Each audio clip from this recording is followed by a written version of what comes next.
which is funny. But she's allergic. It might kill me. Not technically. Maybe. Who No, knows? she What eats after our reaction with my reaction to the banana? I don't know. I accidentally had banana syrup from Dutch Bros, and I got it. Looked it sounded like I was sick. It felt like I was sick. Everything seemed like I was sick, but I was not sick. It was just a couple of Benadryls, and I was fine. Yep. I'm sorry, I'm eating because I'm hungry. We were just running around and I had ordered a book. Because what was the first one? He knows when you're awake. And then the other one was he sees you when you're sleeping. So I had to go pick that up. So that's why it's a little later. It's about, It's 5 o'clock. yeah. So, It's later for us because this day we have worked 4 to 1. yes. Woo-hoo. So get this done and Well, then, I worked a 4 to 2. yeah, she worked a 4 to 2 because we had to go do something. We had to do something after work and then come to find out we didn't have to go do it.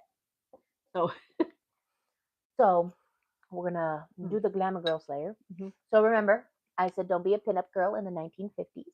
Mhm. You are.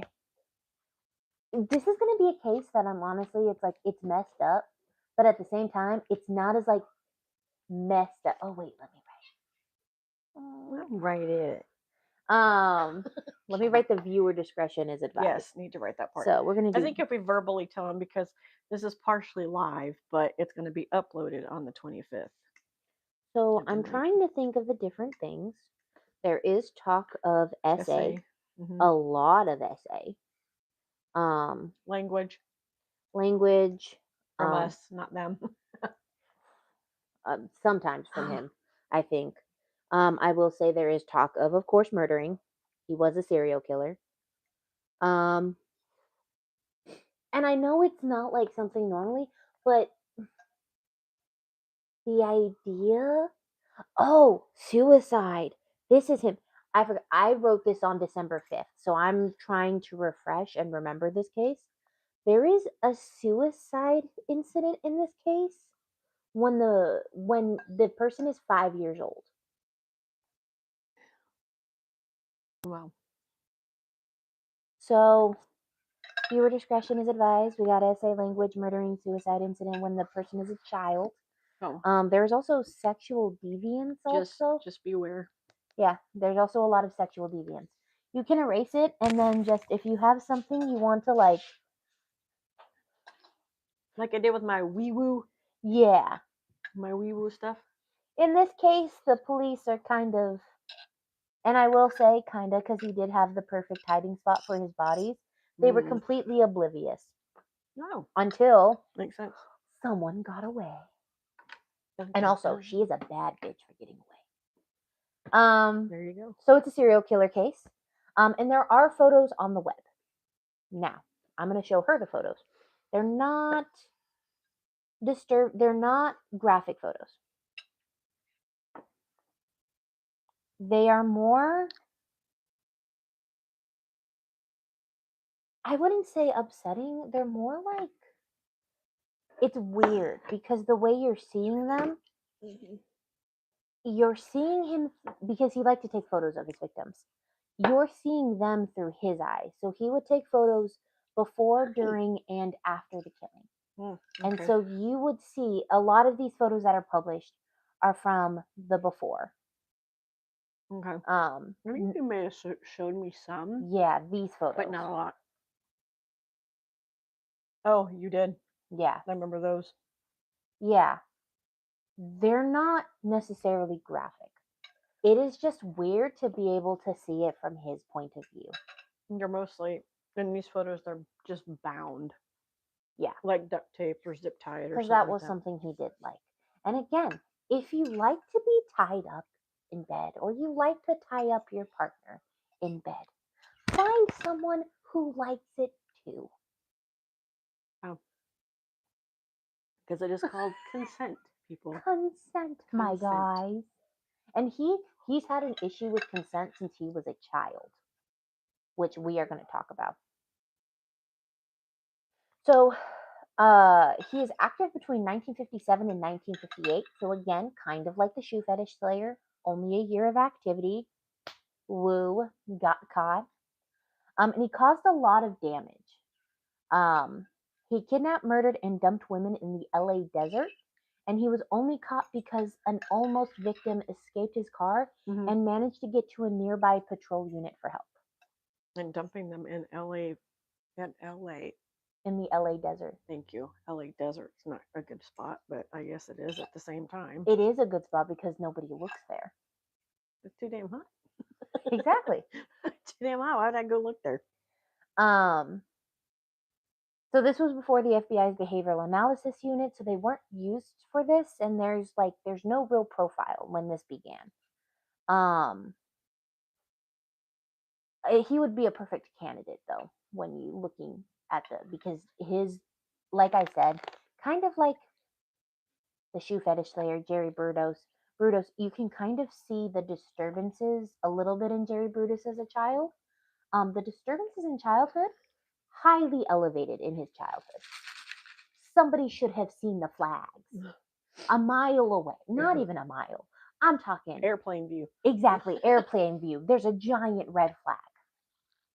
We're going to talk about his childhood. Again, one of the cases you feel bad for the child because there's something had to have been happening for this to be occurring in his childlike brain. Just like you feel bad for Henry, but not Vecna. Exactly. So, he did not get his nickname Glamour Girls Slayer until after he was caught. You know how most killers get like their killer when they're killing? Yeah. Yeah, no, he didn't get it until after. Okay. And there's actually still discoveries being found about him and his victims in his home state of Colorado to this day. Oh wow. So, sorry that I'm eating everybody. I'm hungry. I'm sorry. So we're actually going to talk about those new findings that they found. Oh, okay. So ASMR potatoes. Yeah. I'm trying to find it. So his name is not the Glamour Girl Slayer. That is, of course, not his name. His real name is called Harvey Gatman. And as a child, he checked off a lot of the serial killer boxes. Do you know the serial killer boxes? So serial killer boxes, it's called the tritium. The tritium is usually referred to as the abuse and torture of animals, the setting of fires, and wetting of the bed. Okay. Weird thing, but most serial killers seem to have these three in their life. The one I've always heard of that's the most common is the torture of animals. Mm-hmm. Like the wetting of the bed and the burning of things, not really. But the first one, yes, I've heard a lot of that from the killers. It starts with usually typically the wetting of the bed. Nobody really knows why that this is common among serial killers' childhood. It just seemingly is. Okay. Hence why a lot of psychologists now say it is not just, it's also about brain chemistry. Okay. Then there is also the fact they're digging into it. Yeah, and well, now there are scientists who are saying it is not just psychology. You are not just, your brain isn't just hardwired that way. There's also a theory that it has to do with genetics. Yeah. That you have to be genetically predisposed to it. What the hell was that? Oh, the trash can. It's okay. It was the trash can outside fell over. A little one that we have that we use for shredding papers fell over because of the wind. And the cat's just like, what the hell was that? And ran. Pick up the can out of the floor so don't. Damn, Tataru cut me with her nail as she was running. You can come out. Go lay back down. Good girl. You scared that trash can. You got it. Good job. Do you need outside? Okay. It was the trash can. Proceed. Did she get you good? She got me. She was scared. Yeah.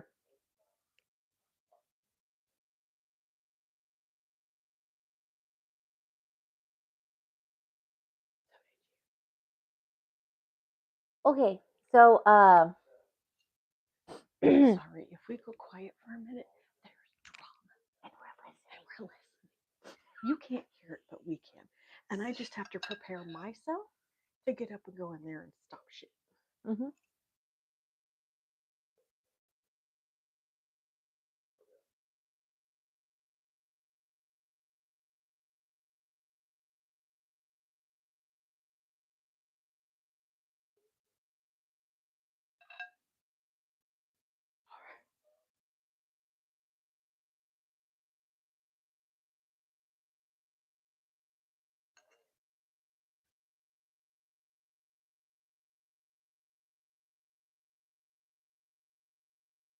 Okay, I no.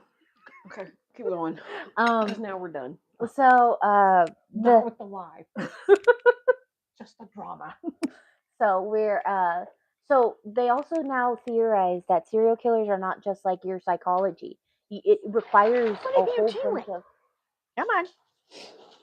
She's all There you go. standing there. She's all standing out there like, well, what's that?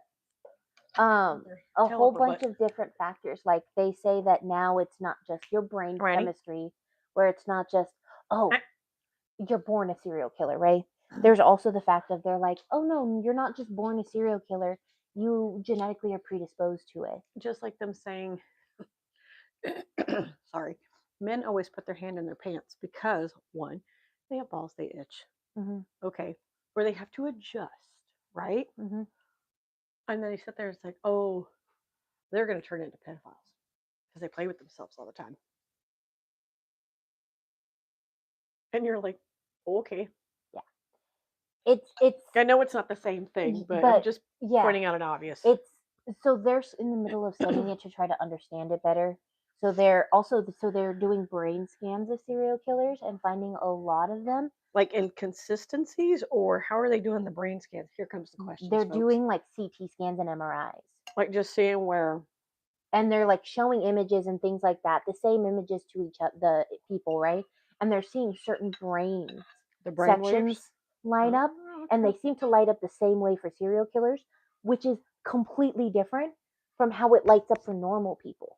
So there are different literal pathways in serial killers' brains than it does for us. Hence why when some things happen and we're like, how the fuck would you do that or think that or anything like that? It's literally possible that their brain just doesn't connect the two. The same way it connects for us. Okay. They're also saying there seems to be a lot of traumatic brain injuries where there's damage done to the frontal lobe. Okay. And the brain seems to be like changed. So they're saying, A, psychologically, there's something wrong. B, traumatic brain injury. And C, your wiring for your brain. Now it's all over the place. Yeah. Huh. So they're like, what can we do to prevent this from being happening in the future? Or because there are people who, like, for example, you hear the term psychopath and sociopath. Right. There are psychopaths who walk around who are not murderers. They struggle to understand human emotion. And they sometimes are like, oh, that doesn't make sense. Like, I remember reading an article where somebody was like, I almost snapped. I was so angry at somebody. And he was like, it wasn't even anger. It was just, there was something in me that was just like, I could kill you right now. And because he's a psychopath, he doesn't understand emotions like you or I do. Doesn't process them. He doesn't process it the same. And he just was like, I could kill you. But then he and a psychologist have been working through what you do, and he did the proper steps to take a step back and breathe. So it's kind of like a way of giving people who, if they can flag it early on, the proper tools to understand and cope and do the process without ending up killing people. Makes sense. Yeah. Good for you, psychologist. Yeah. Working hard. Working hard. So he checked off a lot of boxes. He didn't just check off the animal torture and all that other stuff. There's a lot of boxes in here I didn't even think would be boxes, but now they're boxes, and he checks them off. Okay. He was born in the Bronx, New York on December 10th, 1927. New York. Yeah, he was a Bronx kid. He was born to Albert and Ophelia Gatman. The couple had met 2 years prior when they were working together at the Instructo Millinery Millinery Supply. Words are hard. They were married pretty quick after they started dating, and a year after they were married, used all of their savings to open a small stationery store. Oh, okay. It was a financial risk at the time, especially because they were growing their family. Yeah. And in the early years of his life, Ophelia, his mom, referred to her son as an apparently, and I'm quoting here, an apparently healthy and normal child. Why she put apparently,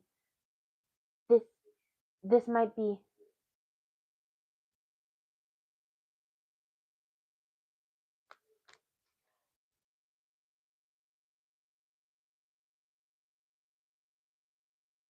sorry.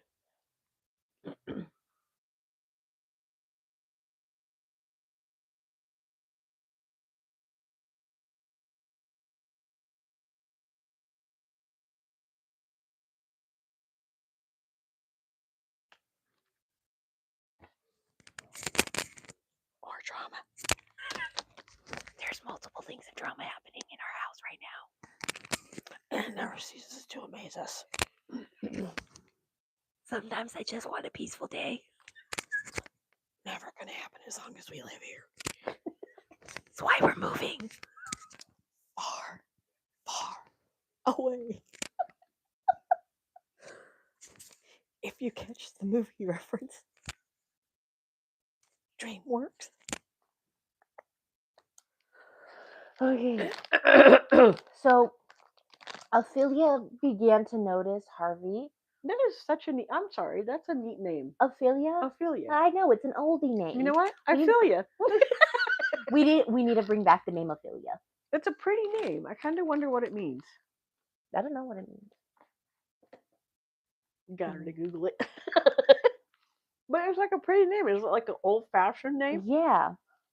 Because you don't ever hear it. You don't ever hear it nowadays. I think this is maybe in another Help, case. aid, or benefit. She is most famously known for Shakespeare's Hamlet as the tragic heroine who descended into madness and drowns. Oh, well, that's okay. Never mind. Pretty name, but a horrible meaning. I'm sorry you got named that. I'm So- sorry for asking to Google it. Causing more trauma. Yeah. So, Harvey began engaging in instances of strange behavior, Mhm. and this is where it's going to get a little graphic. Okay. When Harvey was 3 or 4, he would tie a string around his penis, place the loose end in a drawer, and then lean back against the string.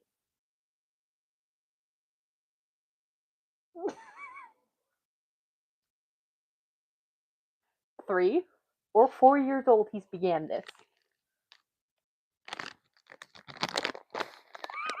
You okay?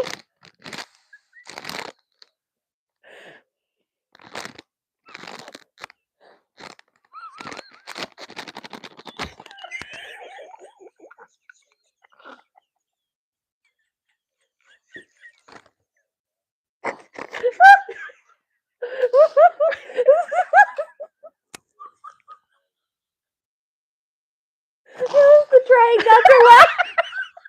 And then putting the Cheeto thing to help you breathe. And he's doing, oh.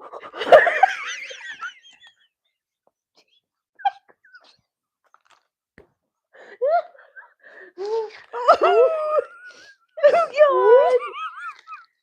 That's why we have the slogan that we have. I'm sorry. And also in my... I don't even know where he would learn that. I don't either. That's why. Oh, I almost peed.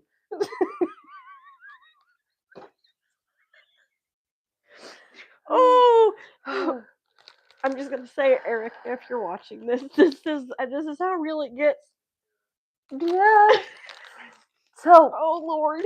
that's why you'll often have people question if he was being abused as a child in a manner that was not normal, because that is not normal. When you said that he tied a string around it, I thought he was gonna put it on the doorknob and slam the door shut and say, "I made it grow." No, he would do something even worse. Oh my God. I didn't know it could get worse, but it was so much worse. Yeah. No, No, I'm done with the Cheetos. No, he's 3 or 4, right, at this time, and it's the 20s and 30s, so they didn't go get him help. Oh my Lord. They should have gotten him help. They did not get him help. When your son They just went, that's a little weird. takes a string and ties it around his things, Mm-hmm. that's not normal. Yeah, well, so Ophelia did admit it was a little unusual, but at the A time little? she was thinking kids are curious about their genitalia, and maybe this was a way of him exploring that. And I get her take on that as well. Mhm. It's I had 2 boys first, and then I had a girl. Okay, and shit that my boys would do. I can laugh at it because it was pretty funny, but I won't go into detail because that's embarrassing for them. But I get why she's saying that. I get why Yeah. she's saying And they're again, it's young. the 30s and 40s. You're Yeah. going to be more likely to explain stuff away than be like, we have a problem, Mhm. Houston. So by all accounts, Harvey's life was pretty normal at home. There wasn't anything going every going day. on, and it was pretty in line with his peers at the time. Let's not fall and die. I almost tripped over the box at work. Did you not see that? In my head, I was picturing me tripping over the box, and you guys hearing, "Oh bam!" So Harvey was an only child, and he was doted on as much as possible. While Albert, his father, was the one to be the Let's get dishes. disciplinarian, Mm-hmm. there wasn't any straight up abuse in the house. Like in the 50s version of abuse, there is probably, of course, smackings and hitting with a bell, but like not like, The backing of the hand and crap like that. but not like 1950s level abuse, right? Just to put it in perspective, abuse now, not abuse back then. Excuse me. Dude, abuse now, you smack a child and they call CPS on you or the law, and then a whole process happens. Exactly. But then you also have APS, which is Now they're saying he was completely normal as a child. This begs to differ. Um, not if he's doing things like that. Albert was very disapproving of Harvey's chronic masturbation issue. Again, child. He seemed to develop the issue young, and he told Harvey that if he continued, he would get acne.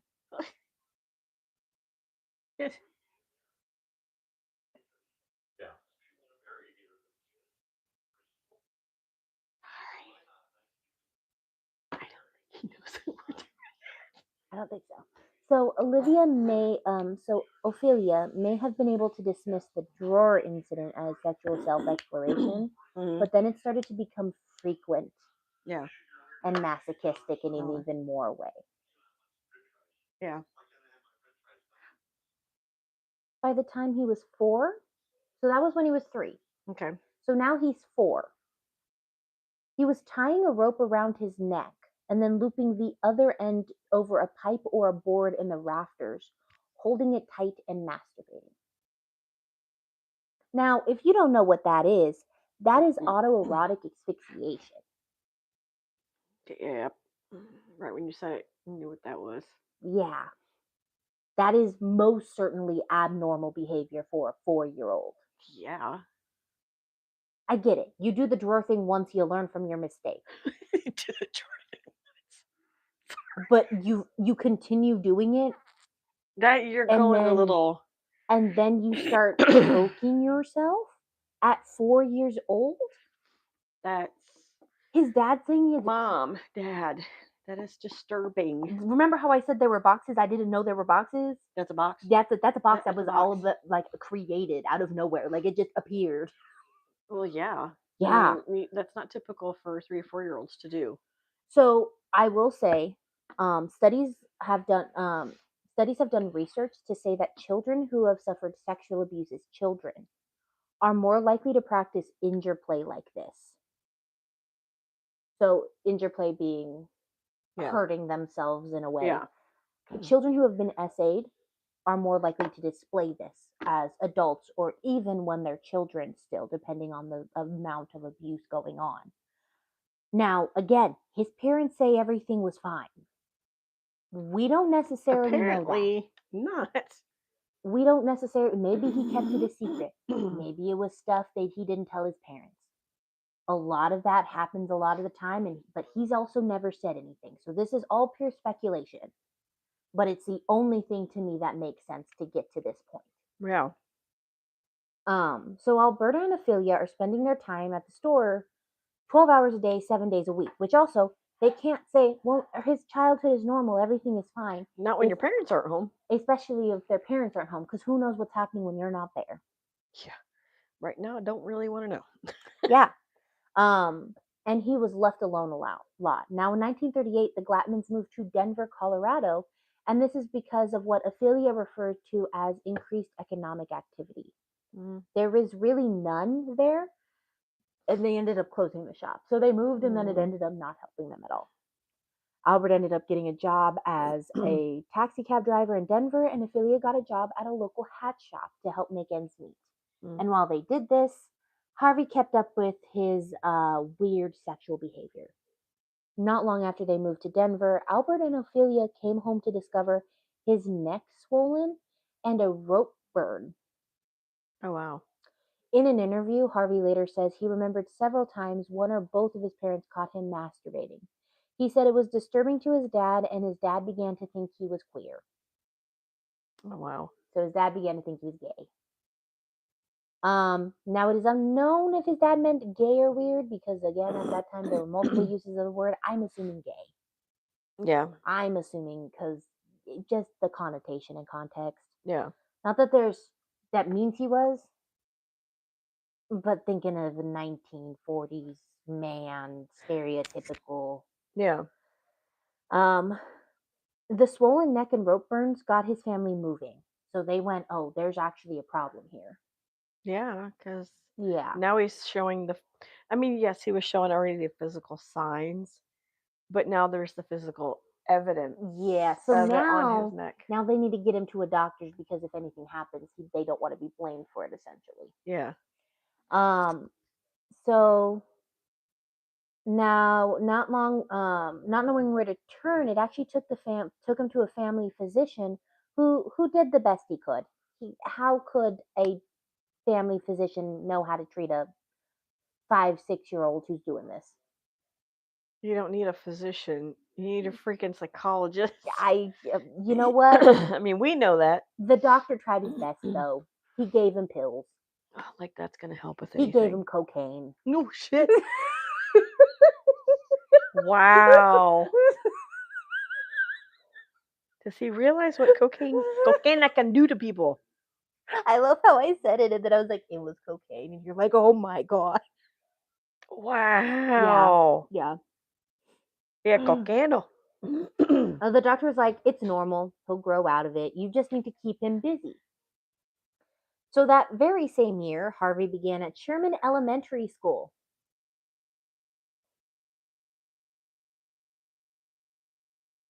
Oh Lord. Luckily, he was entering junior high, so he was a little bit older now. You know, 6th grade, 8th grade, sixth grade. Junior high, 6th grade, or was it 5th grade? So it's usually 5th through 8th. Okay, so he's entering 5th grade. Depending on back then, they could be different back then. Yeah. Because when I was in middle school or junior high, it was 5th grade to 8th grade. When I went, it was 6th grade, so I'm assuming it was closer to 5th grade, probably. Yeah, so 5th grade to 8th grade for me, and then 9th to 12th, and then K through 4. Yeah. So he was a great student. He excelled at the very least. He was doing average in school, but he was. Drama. Sorry. What's happening?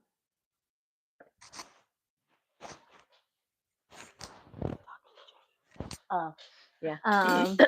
So it was actually who's really smart. For the most part, Stop picking on the cats. He struggled to make friends because he struggled with Get back in here. social skills, and they made fun of him. Hermione, get in here and leave. I'm gonna let Mulan kick your ass. We've had this discussion on video so many times. Come on, hey. Cheese and crackers. We got a kid here that's doing what the shit he's doing. You got Mrs. I have to beat up cats over here. Hermione, do not go that way. Get on the couch. She's like, I'm coming. Oh, don't burp at me. She did. Get on the couch. That's so gross. Get up there. Leave her alone. No, on the couch. Hermione. On the couch. Don't circle around us. Hi. You want up here? Do you want?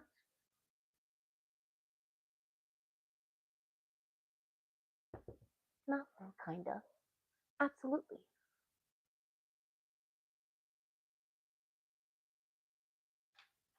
Oh, hi. How's it going? Do you have to go outside? just let her out there, and she looked up like at the sky like she had to fart. And then she turns around and is like, "Ooh, Grandma's coming. Let me in." I think she has to go outside. Do you have to go potty? You know, just a message here. You get an animal, they're like children. They are. Can't make up the damn minds. They can't talk, so that's a wonderful thing. They're like children. Let's Even go. the dog. Let's go potty. Hi, Mulan. I see you under the table. Okay, well, you have to move. It's raining out. She's all like, damn it. She's just going to stand on the porch. I'll stay right here. You can continue. I'm going to wait for her to. No, you can come here. She'll be fine. She's just going to stand out there, debate whether she wants to go outside or not, and then. Because it's raining. Yeah. It's sparkling. It's been sparkling. So, for the most part, what he really struggled with was to make friends because he struggled with social skills. I wonder why he would struggle with social skills. I wouldn't let him out. Sorry. They also made fun of him because of his acne, which I think is funny because didn't his dad say he would get acne? So they made fun of him because of his acne, his buck teeth, and overdeveloped ears. She's like, let me in. She's like, it's raining really hard now. Go on. I'm coming. Hurry up, get in here. You're not gonna melt. You ain't that sweet. Quit looking for her. She's not underneath there. Come on. She left. She went bye-bye. Now, if you can't hear, it's raining, which, yay! So if the power goes out, knock on wood, it won't. So, teacher said he was very easily offended and very sensitive. Ophelia later said he was so uncomfortable around women and girls that later he would cross the street to avoid them. Smart. When he wasn't in school, he was at Boy Scouts. He worked a part-time job and then worked as a laboratory assistant. This is when he's probably like in his teens, Yeah, probably like pre-teens. He played music with a band for a little bit, and his life was unremarkable, except for the bullying and the psychosexual stuff that was happening behind closed doors that many didn't know was happening. And thank goodness. Harvey's criminal career began at 12 years old. And it was the first year he was enrolled at Sherman Elementary. And it began with what he referred to as creeping, which involved him. Why are you throwing the stuffed animals off the couch? Sorry. This, again, live. This is what you guys get when you subscribe to our channel, which please do that, by the way. It's everything is live. Yeah. Everything that can happen, it happens in our life. Yeah. We don't edit. So it began with what he referred to as creeping, which involved him breaking into apartments and just stealing little things, like a 26 caliber revolver. That is not little. Number one, not little. And it was so he could get a thrill. Okay, let's not steal things from people. Okay, let's go to a doctor and get that looked at. I mean, he was might give you more cocaine. Yeah, he was probably still on the cocaine though. So give you more cocaine. He was probably still on the cocaine. So I think that doctor needs to be checked out. Well, no, cocaine was in pretty much every medicinal point. I mean, Coca-Cola. Yeah, Coca-Cola, every medicine. Just a can of Coca-Cola, he'll be fine. I mean, cocaine was everywhere for meds. It solved the common cold. Oh, I bet it did. It solved the flu. They had the cold sweats afterwards because they're having withdrawals. So, well, sadly, he brought it out. So, the thrill of breaking into homes then quickly turned into violence. Because it only marinated in the thrill for a little bit. Marinated? Marinated. So the breaking in only marinated for a little bit. It only gave him a thrill for a little bit. Okay. Because then he started preferring to breaking into the homes of single women. Well, yeah, because then he thinks that they're not going to be able to defend themselves. And sometimes at 12 years old, he would follow a woman home, force her into her bedroom, gag her with a cloth while tying her arms with a rope. Now, you might think, he's 12 years old. Surely the woman could have fought. But remember, He's he got had a a gun. gun. I was thinking that. I was like, really? I'm gonna boot his ass out the door, and then the He gun. stole the 26 He's, caliber. yeah, he Yeah. stole the gun. Other times, he would unbutton their shirts and skirts to assault them, but then he would just leave. Like, haha. He just psychologically tortured them. Wow. Just psychologically fuck with them. Oh, apparently. Other times, so by the time he was a sophomore in high school, again, this is all happening before he's a sophomore in high school. In 1944, he was becoming more bold because he was getting away with it. And then he stole another gun from another apartment that he would use to threaten women just on the streets. He just threatened women on the streets. He was the original incel at this point. Oh, wait. Yeah.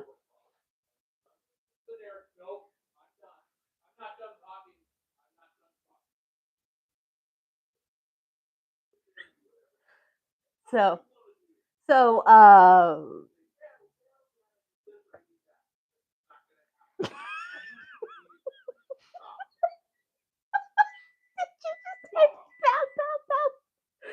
Pow, pow, pew, pew. He had a gun. Yeah. Just so, pow, pow, pew, pew. Other times he'd pull them into alleyways. This is my sound box for right Yeah, now. that's Okay? her sound box. That's how she writes things. I write it. I wrote wee woo last time. So, pretty funny. So he would also pull them into alleyways and then force them to undress and then have them hand over their cash. He wouldn't assault them. He would just make them undress.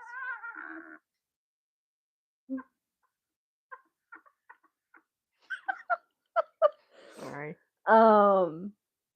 He also had taken up photography on the side around this time as well. Let's add more to the. Then in May of 1945, list. He was caught by the Denver police as he attempted to break into the apartment of a single woman. When the officers turned his pockets, they found a long piece of rope and a pistol. The police were like, "We know what you were going to do with that." And he confessed to burglarizing apartments, but he would not admit to SA. He was charged Wait, with... would you really consider SA because he didn't do anything? Technically, yes, because sexual assault could be a variation of different things. Now, if he had been charged with rape, no. Technically, no. Okay. Technically, yes, because he's forcing them to undress. It's sexual in nature. Okay. And it's being forced upon them. And I asked that because, yes, I know what she's saying. But there might be people that are like, wait a minute, would you really consider that to be that, though? Yeah. It's legal technicality. Yeah. He was charged with first-degree robbery and was bailed out by his family. Now, his family was a little delusional. Wouldn't have bailed him out. Because Ophelia believed that he began breaking into homes as a way to meet women. Mom. She was the first boy mom. Mama. Mm-hmm. Those weird boy moms that are like weirdly infatuated with their sons. She was the first. Mom. Go get checked out. She was quoted in an interview saying, "He accosted girls in the evening just for an approach. Or on an occasion, he entered an apartment where girls were alone." So in other words, she's enabling this shit. Oh, I'm not finished with the quote yet. Okay. And he molested them in a similar way, but he never harmed anyone in a bodily way.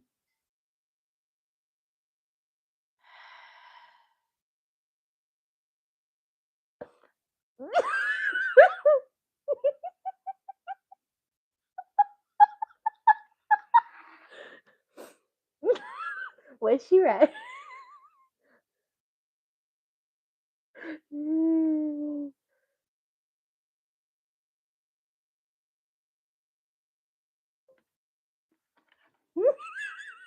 Mom is questionable. This is why a lot of people also question her saying that he had a normal childhood and there was nothing going on in the home.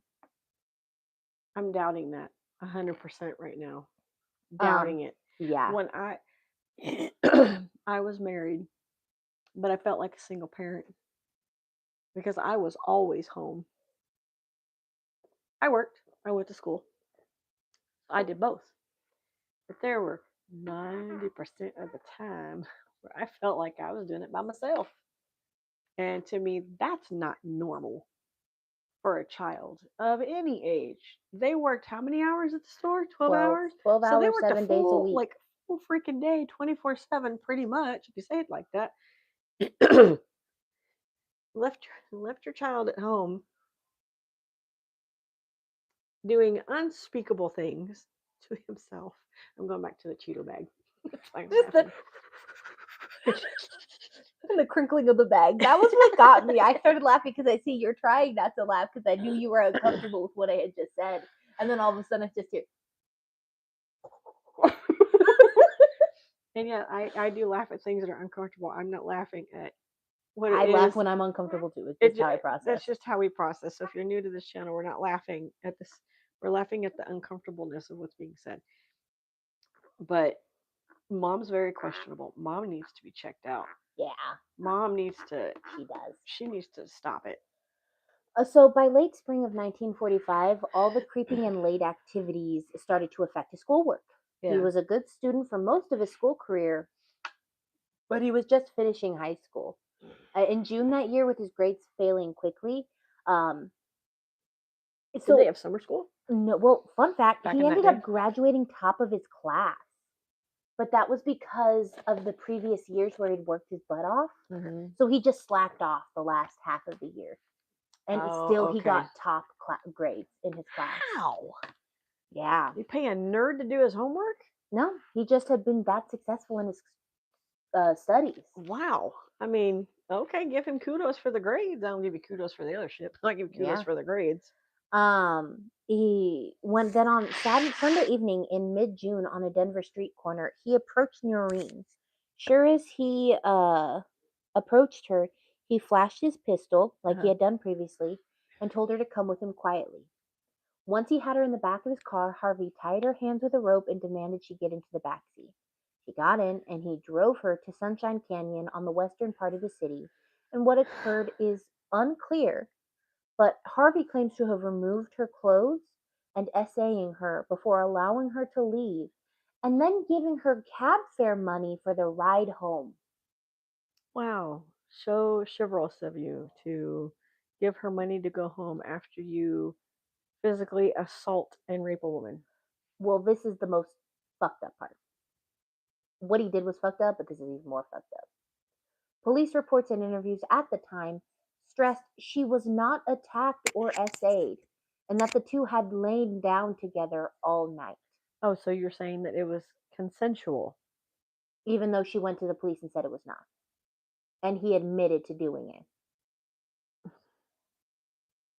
Way to go, wee woos.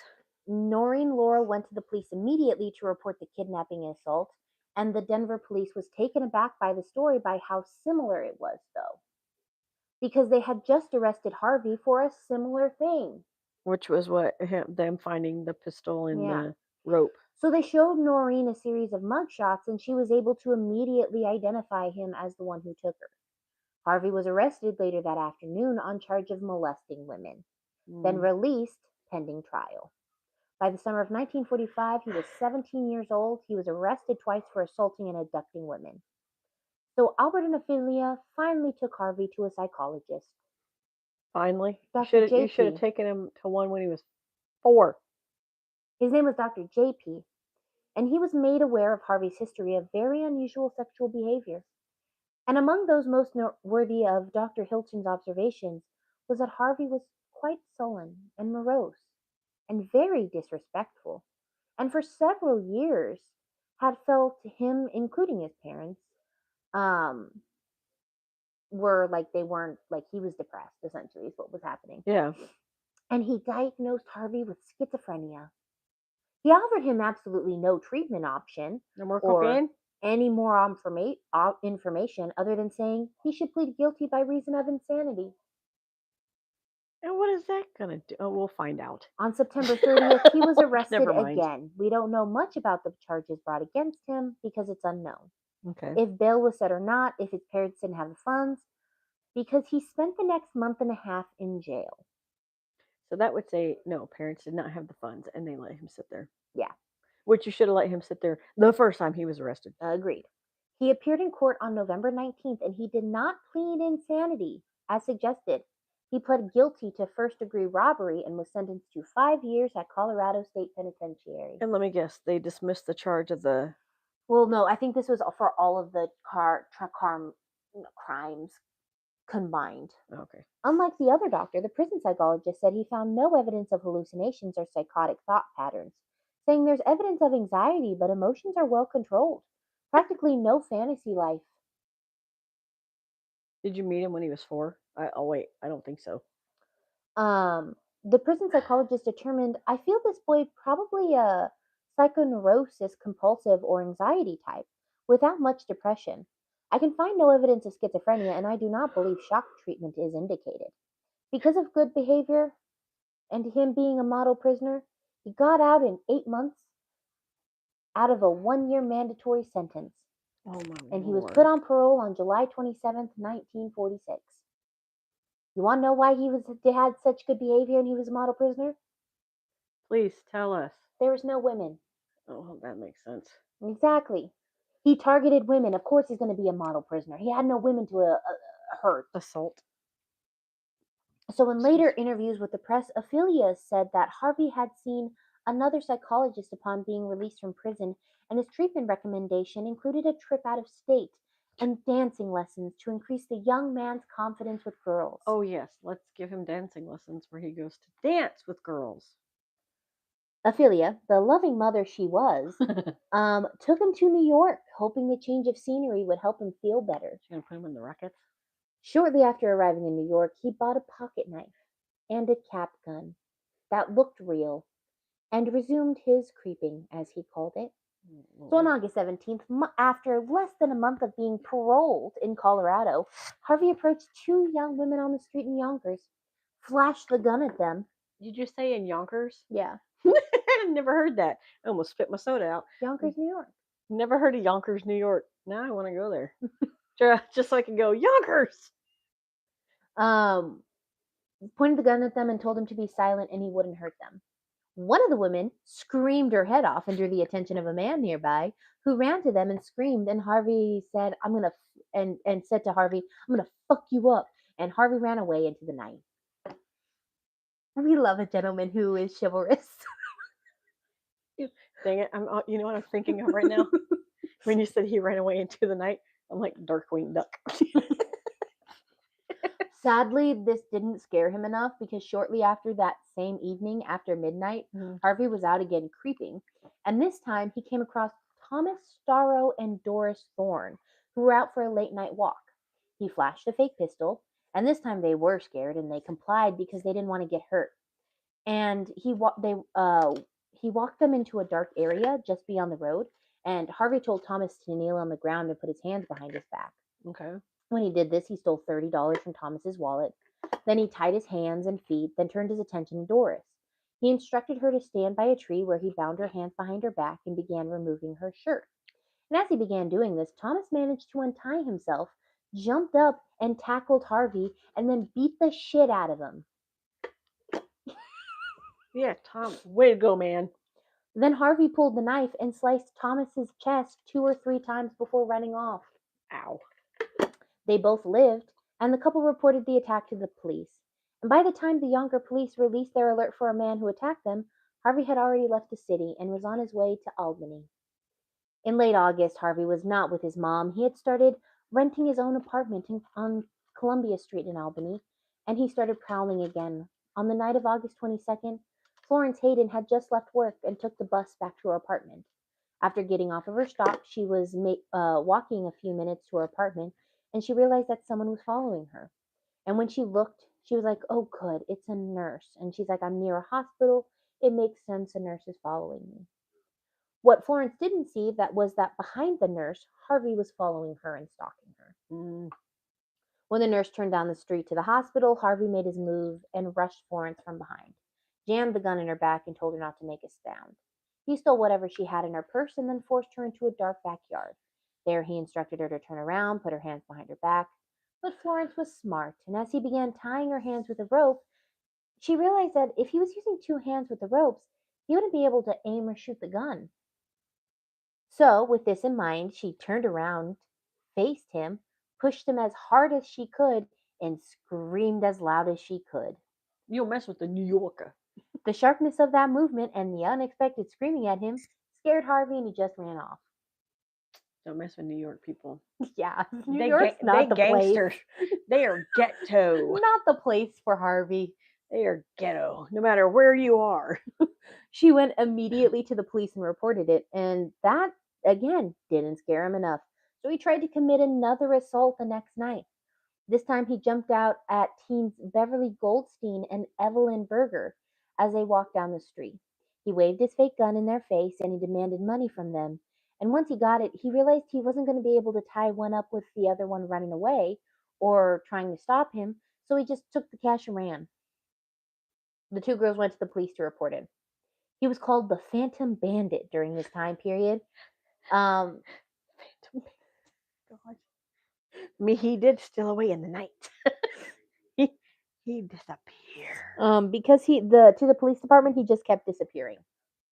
Now, Police Commissioner James Kerwin and Night Chief William Mooney at the Albany Police Department coordinated with Albany Detective Bureau, and they mounted what was referred to at the time as the most intensive manhunt conducted in recent history in Albany. I like how you just stopped. Conducted, yeah. For whatever reason, when I tab multiple syllable words, I sometimes separate them. That's what he is, a cunt. They had detectives and patrol officers everywhere, and they had volunteers to catch the Phantom. This worked because 2 days later, on August 25th, two detectives spotted someone matching the description of the Phantom because all of his victims could describe him. He didn't wear a mask or anything. He just wore his oversized ears. And I will make fun of how I'm not a big fan of bullying. I'm a big fan of bullying him. Have you seen a photo of him? Is he like Bucktooth Billy? Mm-hmm. I'm the same way. I'm not a fan of bullying, but people like this that want to torture women. Damn, you can spot those ears a mile away. And if not the ears, you can get the nose. Oh, dang. I wonder, and this is all honesty, I wonder if he did get picked on for his ears. Do you pick up any radio signals? You know? Can you hear me? Yeah. I'm not a big fan of bullying. I'm a big fan of bullying him. Yep. Because you know what? And there's no way you're not going to see those ears and recognize him. Those ears are recognizable. How do you think Dumbo felt? Also, his ears were huge. His buck teeth were also pretty recognizable. He was just recognizable. So, on August 25th, two detectives spotted someone matching the description. Now, this was the description they had given police. He had big ears, holding up a pair of horn-rimmed glasses. Oh, my Lord. Not only did he match the description, but he was actively following a young woman who hadn't noticed him. Wow. So they managed to catch him in the act. They immediately approached him with their guns drawn and told him to empty his pockets. Inside, he had a fake gun, a length of rope, and his wallet, which contained $24. Now, he was taken in with no incident while they searched his apartment. They found several personal items from other victims. So he confessed to it all. He told them about his criminal history and his prison time he had sentenced. Because remember, he's on parole. His assaults, robberies, and also the attacks that had happened in Yonkers weeks earlier. And he was proud of himself for that. Authorities in Colorado were like, this man is on parole. And Colorado was like, well, let me extradite him and we'll charge him here. And Yonkers was like, can we have him? Because the violent assault of Thomas and Doris. And authorities in Albany were like, no, we want to charge him for the attack. He must have felt so wanted. It made him on. He was never wanted as a child, so now he's wanted by all the police. Yep. And not in a positive way. So they're all fighting for him. They're all like, Oh, I want to charge him. No, I want to charge him. No, I want to charge him. Play rock, paper, scissors. Um, so on August 28th, a grand jury in Albany indicted Harvey for robbing Florence Hayden by means of force and by scaring her with immediate injury. All potential charges in the different places were going to be a problem, so he eagerly accepted the DA's offer for a reduced sentence for a guilty plea. In early October, he was sentenced to 5 to 10 years and was sent to Elmira Reformatory on October 24th, 1946, to serve that sentence. He was evaluated by doctors, and when he was admitted, he had completed the IQ test, and he scored 126. So doctors said he was super smart.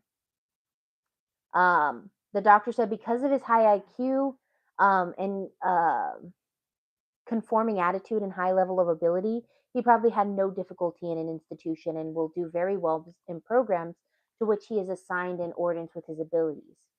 However, unless he receives psychotherapy, it is not likely a corrections facility will improve his deep seated personality difficulties.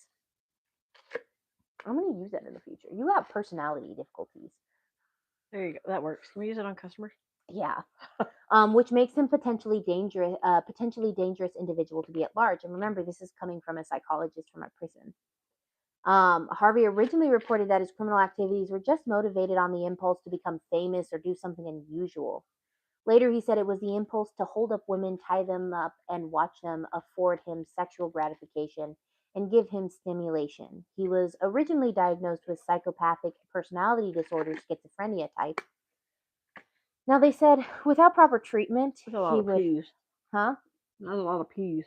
Oh, the psychopathic personality disorder, schizophrenia type? Yeah. Yeah. They said without proper treatment, he would remain a threat to the public. Get more cocaine. His parents at the time started to take everything more seriously. You a little late All for of a that now. sudden, Little late for that, Mom. Ophelia called Dr. Ryan Kale and said she and Albert would consent to a full frontal lobotomy if there were no options for treatment, because, to quote her, she wished him dead over living life as a criminal deviant. He keeps going, he will be dead. You're gonna mess with the wrong person.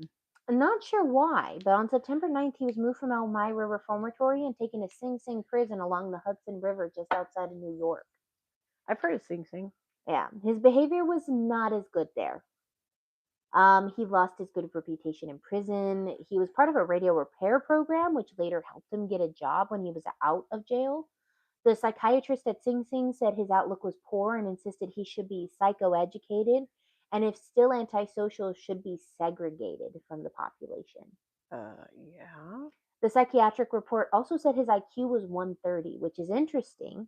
Even more so was that the state parole board submitted another report a year later in August of 1949, and his IQ was 90. So it went down. It dropped 40 points in 12 months. Wow. Which is abnormal. Yeah. Was he playing to act stupid and his IQ be like that? Or It could be he was playing. There's nobody really knows what happened. Now, after 2.5 years in Sing Sing and 6 months taken off for good behavior, he was granted parole on April 16th, 1951. But he would remain under court supervision for 5 more years. Now he was sent to Yonkers for warrants of the attack of Thomas and Doris. And luckily for Harvey, his lawyer in Yonkers said the courts knew of his whereabouts since 1946 and they could have prosecuted him at any point in the 5 years, and they didn't do so, so that was a violation of the Sixth Amendment, the right to a speedy trial. The charges were dismissed, and the parole board approved his plan to move back to Colorado to live with his parents. They just said he needed regular check ins with the court. He had to take outpatient therapy too, and he had to keep a job. So Harvey returned to Denver in the fall of 1951, and he met with Dr. Franklin Iba. Okay. And he met with him for an evaluation, and he was there for treatment recommendations, but his diagnosis was changed to secondary psychopath. He said his feelings of inadequacy, poor adaptability, impulsivity, and the fact he was very critical and somewhat hostile towards his environment would be reasons to attend monthly therapy sessions. Harvey never returned, which is a direct violation against his parole. Yeah, because you're on a parole, you need to follow your parole orders. Then, years later, when he was arrested again for murder this time, Dr. Ibah said Harvey was free of all symptoms at the time of evaluation. Apparently not. For the first 3.5 years in Denver, he lived with his parents and was completely unemployed, another violation of his parole. Yeah. At this point, he was in his early 20s, and Ophelia said he couldn't get a job because no bonding company would give him a bond. In October 1952, a year after he came home, Albert Blakeman died of complications of diabetes. That's his dad? Yeah. Okay. And as a result, Ophelia had to work a lot more, which meant she was out more. And she had actually opened a hat shop on her own. In 1954, he did find a job at a Denver butcher shop. Here's the thing. The kid can't keep a job. They didn't say he couldn't work at the family store. I know. He could have His worked mom there. didn't want him around women. Keep his ass in the back. So he abandoned that job after 10 months. A parole summary listed his employment history as erratic. No shit. In just 2 years, he was a radio and television repairman, a mattress filer, a truck driver, and shipping clerk. And according to reports, he had difficulty adjusting with some employers and was fired for insubordination and arrogant behavior.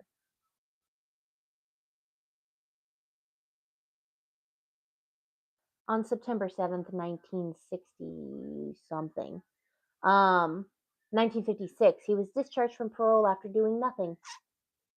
He showed no. How can He was released from parole after not having a job, after not going to therapy, after not his maintaining. butt should have went back to jail Yes, because he failed to keep his to parole. to follow the stipulations. So at this point, he's 28 years old and he could do whatever he wanted. And he wanted to get away from his mom. Oh Lord. In January of 1957, he moved to Los Angeles, California. Yeah. He had dreams of becoming a star. Now recall, he didn't like being told what to do, and this time he was free of all of it. So he got a couple of jobs using his time as a radio, television repairman, as a. She's smiling. What are you doing? What are you doing? Huh? What you doing? You're upside down. It's not. Don't you get sick, ma'am? Okay. There's not a single thought in her head. There is not. You start talking and then I start talking and she kind of goes back and forth. Oh, hey there, Missy. Winking. Back at you. You can see your little canine teeth. Looks like she's smiling, but she's upside down. You're so silly. She's just laying on her back. Is that good? Okay. Okay, she needed that, I guess. Hi.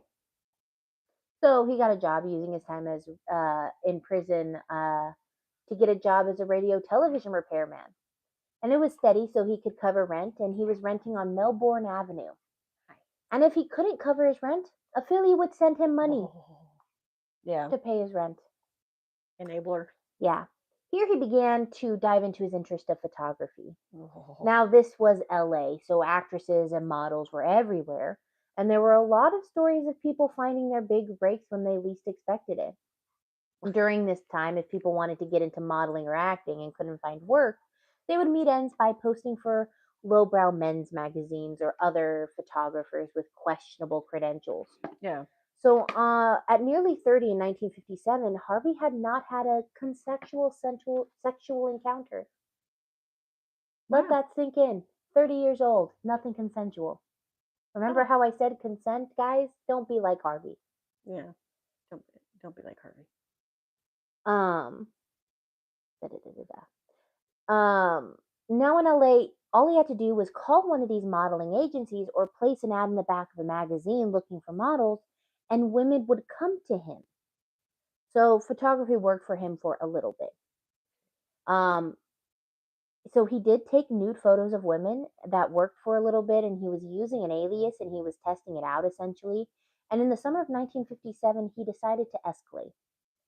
Harvey's first target was Lynn Nicholas, a woman he had photographed a couple months prior. I'm sorry, your parents had that last name. Yeah, a couple months prior, while he was pretending to be a man named Johnny Glenn, a professional commercial photographer. The goal was to show up to her apartment and say to her, "I need a model for a photo shoot. I want to do it at home." And he was going to tell her once he got inside, he had even purchased a 32 caliber pistol.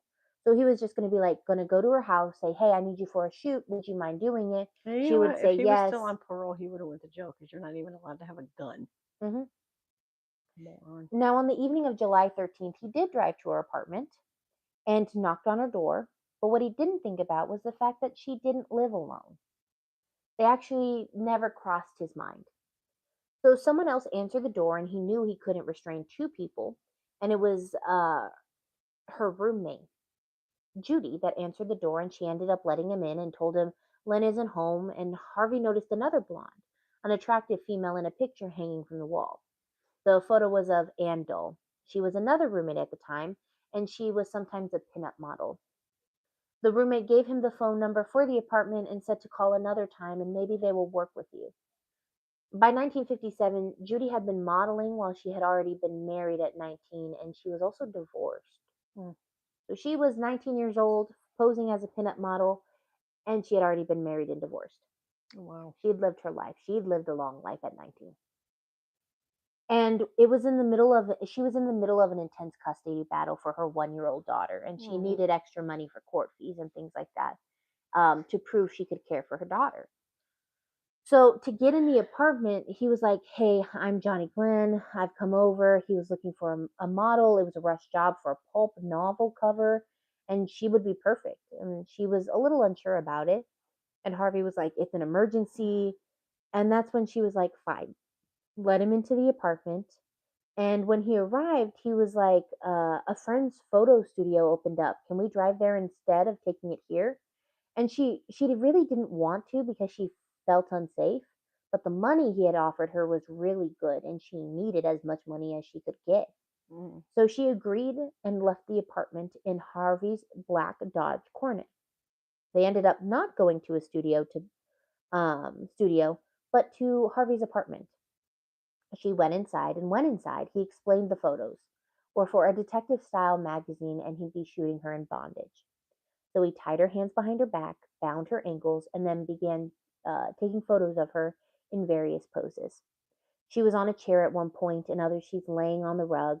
Eventually, Judy was like, "I'm done. I want to go home." But he wouldn't untie her. He placed her in a chair and told her he was going to keep you tied up while he had some fun with her. Then he flashed his gun at her. Mm. Now, we only get his side of the story, and he said his intentions were very clear. Mm-hmm. He removed the gag from her mouth and told her he would kill her if she yelled. She nodded in agreement, and according to him, Judy said she was a nymphomaniac and she wouldn't cause any trouble for him. She had a custody hearing coming up and she didn't want anything to be used against her. So Harvey dragged her from the chair in the living room to the hallway floor, and he just left her while he went to go get a drink of water. And when he returned, he saw she was somehow bleeding from one of her nostrils. He said he used an old pillowcase to hold up against her nose to stop the bleeding. Well, that was nice of him, A woman's nose I doesn't guess. just start bleeding out Yeah. of nowhere. Usually there's a cause. Even when you get a rare, like you get a bloody nose out of nowhere, it's usually because there's dry air or, I don't know, You hit yourself in the face, hit yourself in the face fall off the or chair. I don't, yeah, there's something that causes it.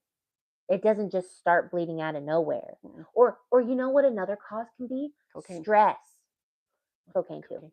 Stress too can also be a cause. Yeah. And I highly doubt she looked at you and was like, "I'm a nymphomaniac."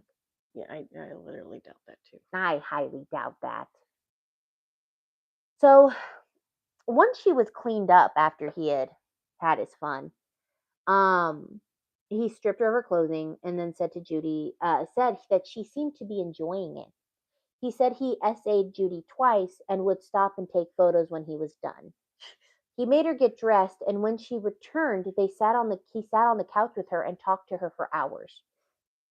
He was asking her what would she tell her roommates when she got home, or if she was going to go to the police, and she tried to tell him she wouldn't. He said they watched TV for 2 hours. He said that he didn't want to kill, but he knew what she was going to do, and she was going to go to the police, and she knew where he lived, and he didn't want to go to prison. So about 10:30 p.m., he told her he was going to go drive her out to the sticks, and he said, "I'm going to leave you out there with enough bus fare to get home, but if you try anything, I'm going to kill you." Mm-hmm.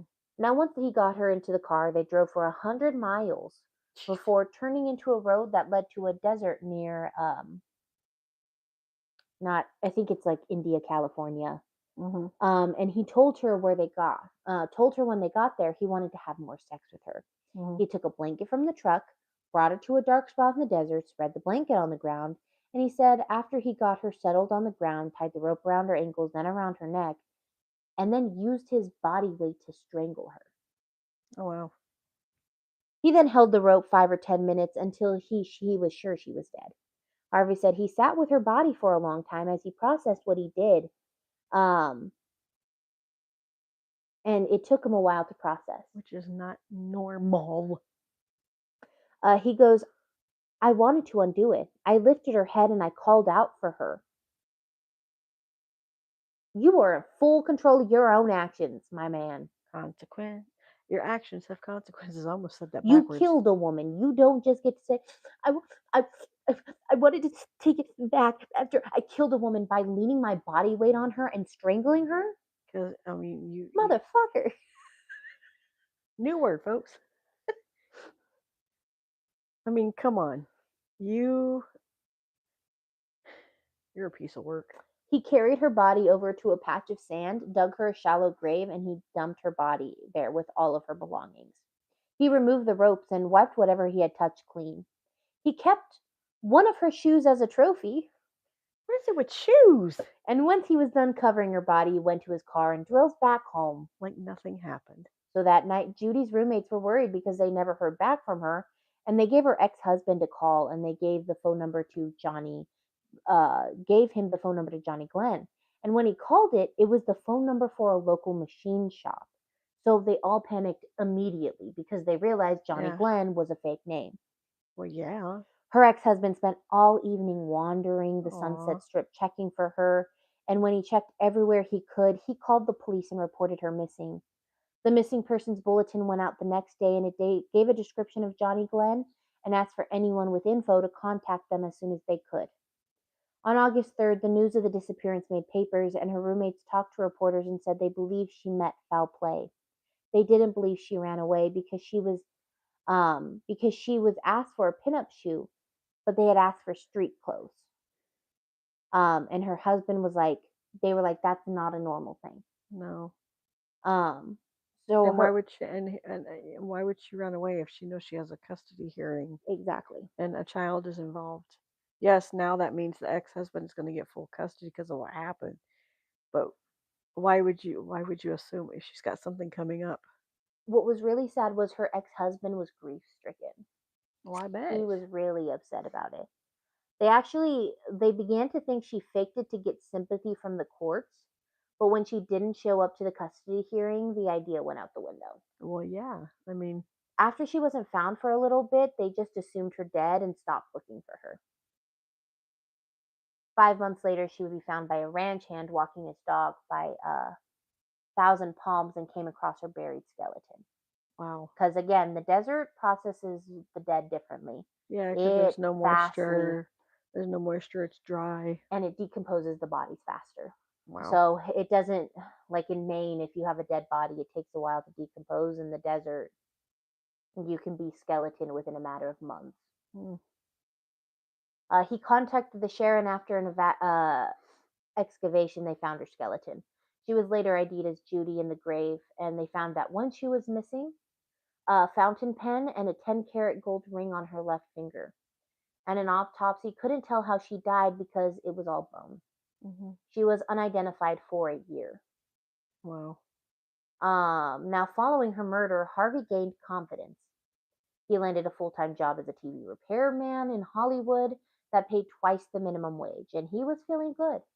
His personality got in the way, though, because he was fired 3 months after he was hired. That dude cannot keep a job. And he broke. And he had just got away with murder, so he went to Denver to visit his mom in February of 1958. Now, no one knows what happened in Denver, but he didn't get a job, but he was able to quickly return and rent a bungalow from his which was across from his previous apartment, with no stable income or job. So most likely his mom was paying for it. Wow. Now, he was even more emboldened because Judy was found but unidentified. Mm. So in March, he began hunting for his next victim. He assumed the police were going to be looking for photographers and models, and so he instead turned to the Sullen Lonely Hearts Club. After paying the $10 admission fee, he registered as a man named George Williams.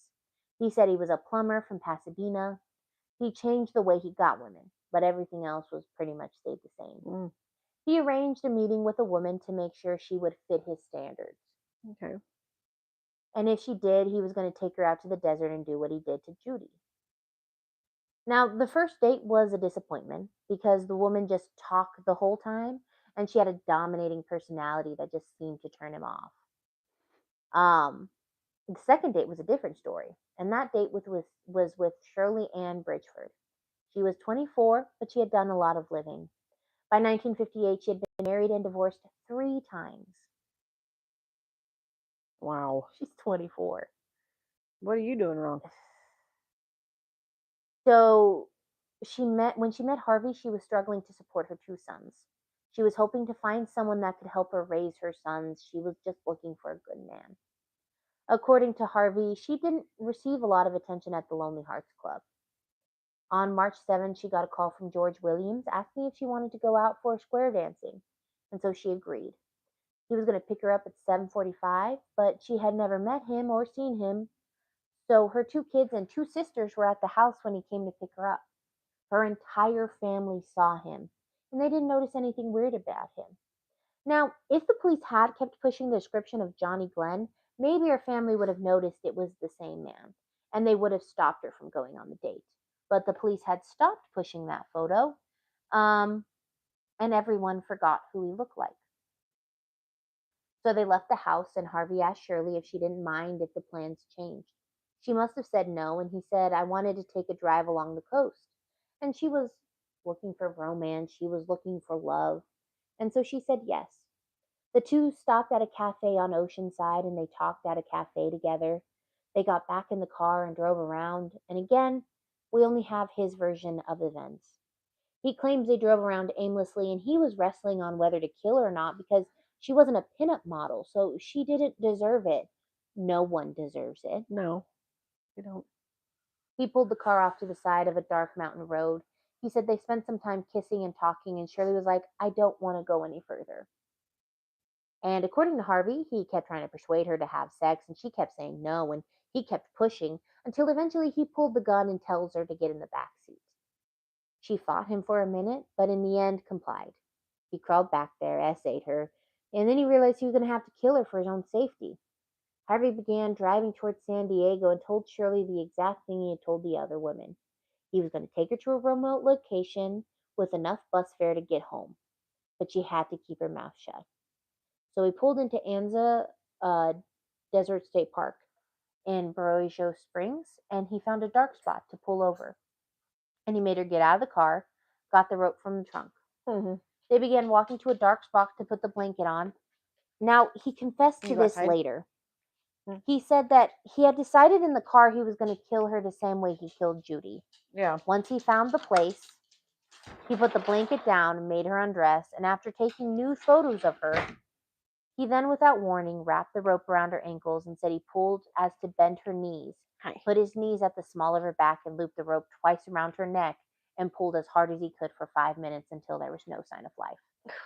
It was almost dawn when he was done taking photos of her dead body. He then dragged her off underneath a nearby cactus, and because he told police he felt she should be under something.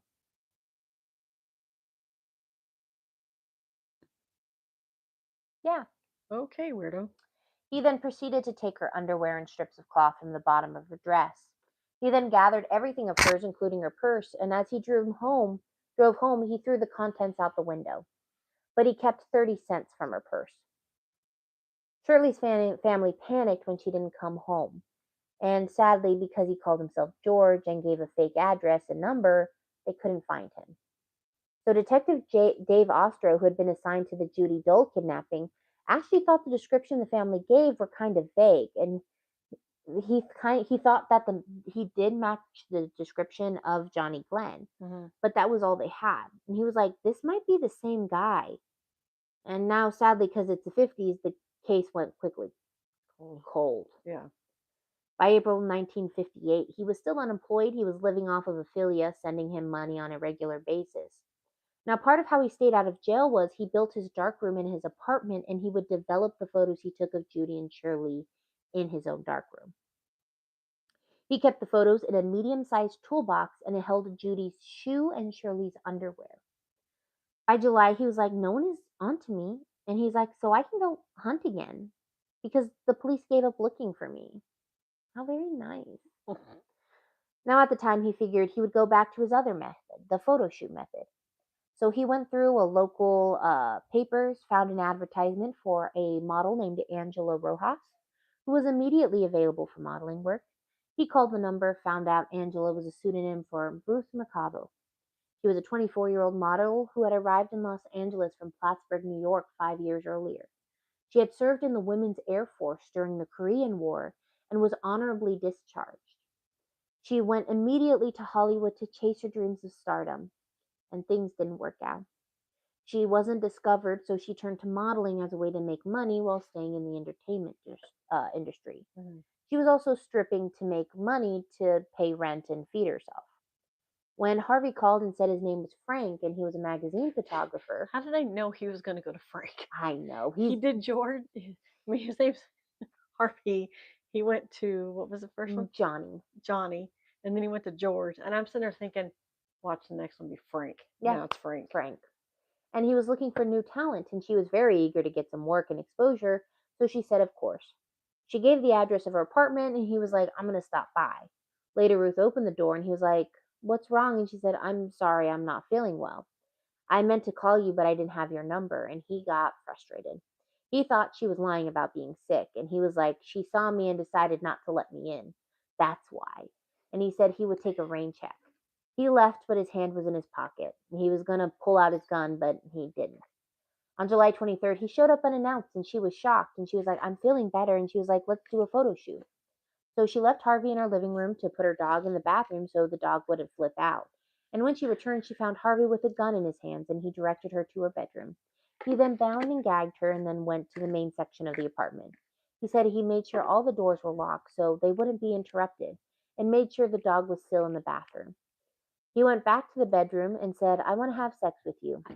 He claimed he was going to untie her, but he warned her not to do anything foolish. Harvey essayed her. I think it's 4 to 5 times over the course of the next few hours. Wow. When he was done, he didn't know what to do. He didn't want to kill her, but he was struggling because he was like, "Oh, if I let her go, she'll tell the police and I'll go to jail, or I might have to kill her." So he then told her he wanted to take her on a picnic, and he loaded her into the back of his Dodge after midnight and began driving southeast from Los Angeles to San Diego. What is it with San Diego? I don't know. Leave San Diego alone. They spent all day in the desert. He was essaying her, took photos of her for hours. He later said it was them making love.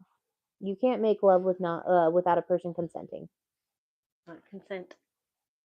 It wasn't until 9 p.m. when he went to the car, grabbed the rope. Ruth had spent 48 hours with him. He walked her to keeping him longer. Yeah. He walked her to the spot. He took off her clothes and took more photos of her. Then he killed her using the exact same method as the others. He didn't try to hide her. He just left her out. He looked through her purse, stole her watch and a few dollars, and then drove back to L.A. and threw the rest of her stuff on the highway. Her landlord was the first person to notice she was missing because he saw the mail piling at the door. So he wrote a letter to her mom, and her mom contacted the LAPD to report her missing. Ruth's case was given a low priority 2 months before, um, given a low priority.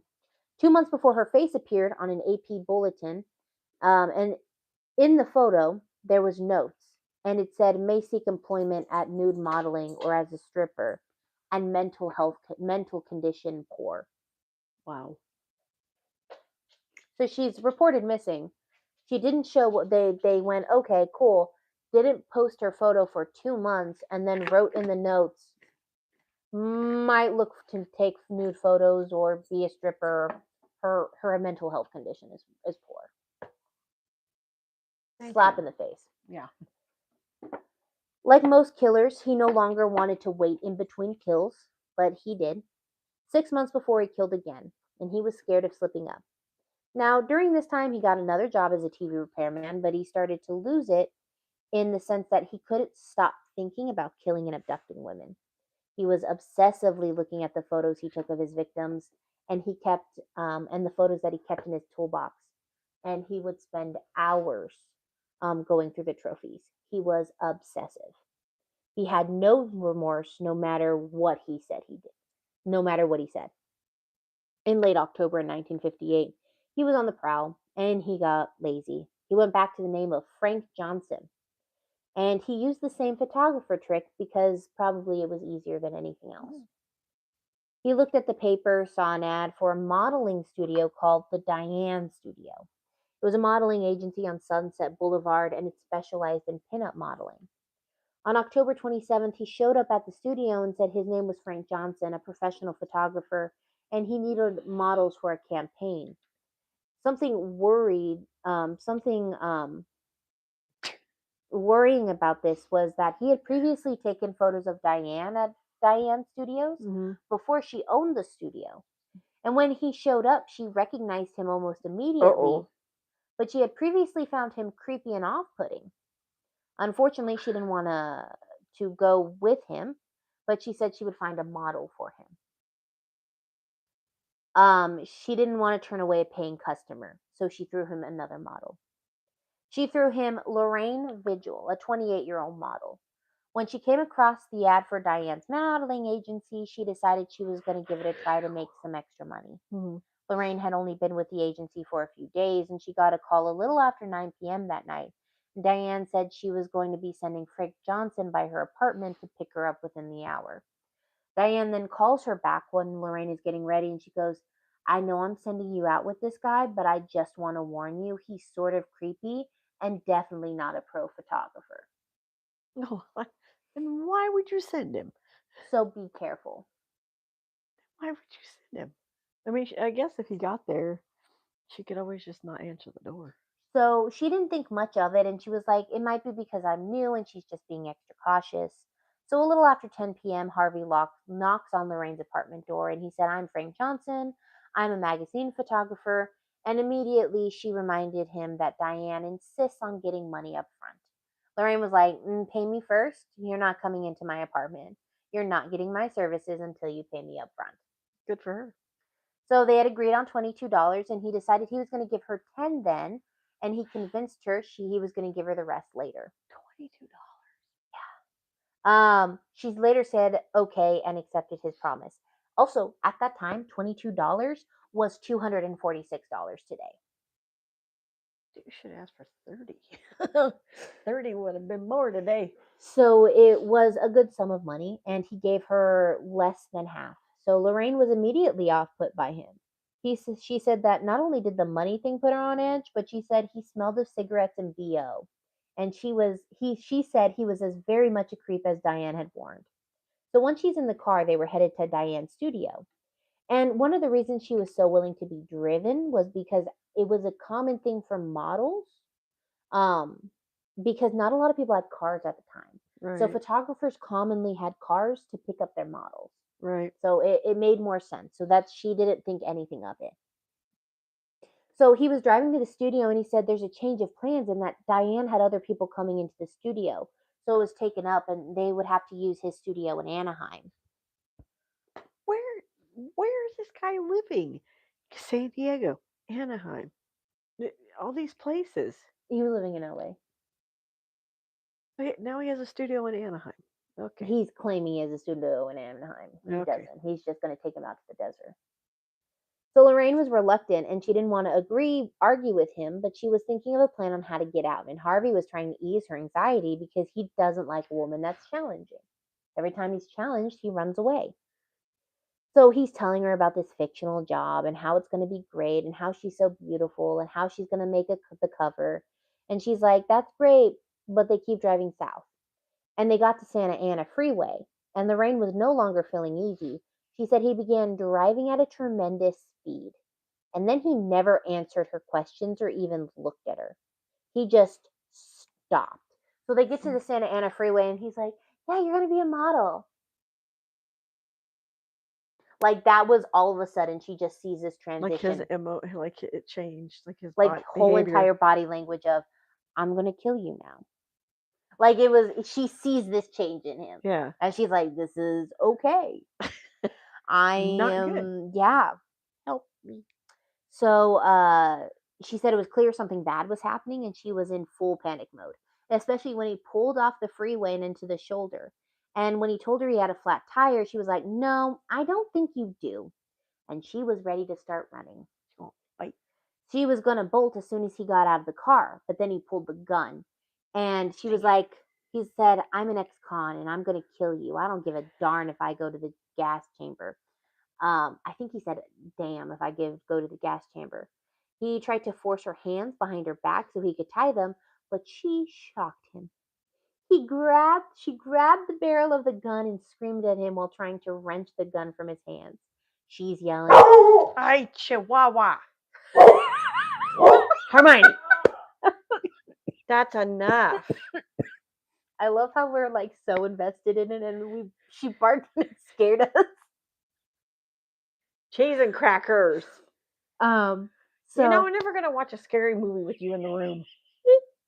so Might wet myself. So she's yelling, he's yelling, she's trying to pull the gun out of his hands, and he's just yelling at her, do what I say and you won't get hurt. And he's trying to grapple with Lorraine, but she's fighting him off and she's fighting like hell. And during the fight, the gun goes off. Who was shot? We don't know. Sorry. The bullet That's like a movie moment. You're like, oh my god, I got shot. Who was it? Him or her? Who was in the car? We seen the flashes. We drove by. The Okay. bullet went through her skirt and grazed her thigh. I'll never forget the hideous sound of the bullet as it winds off into the night, is something she said. Harvey was shocked by this, mainly because he doesn't like using a gun. He likes rope. And he's so shocked, he just says, I shot you. Oh my God. So it was like that one guy stabbing a woman and touching her boob. I'm sorry, I touched your boob.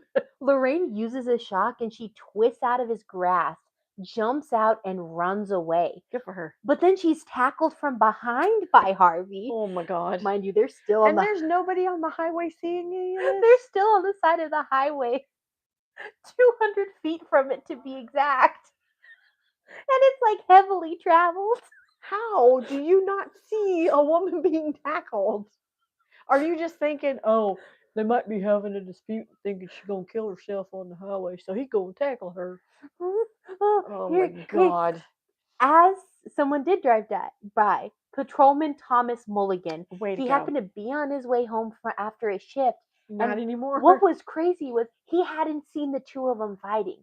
He just saw a car pulled off to the side of the road and both of the doors open. Oh, okay. And he's like, oh, that's weird. And he was like, I'm going to go investigate. And that's when he saw Lorraine and Harvey in a violent struggle. Harvey stopped when he saw the cop. This allowed Lorraine to jump off the ground, literally sprint to the patrolman, and she screamed, he's trying to kill me! When Mulligan was arresting Harvey, he said Harvey had a lunatic stare. Oh. It took 3 to 4 minutes to get a hold of himself because he was that out of it. Wow. Lorraine later said that during their struggle, she bit his wrist and he cried out.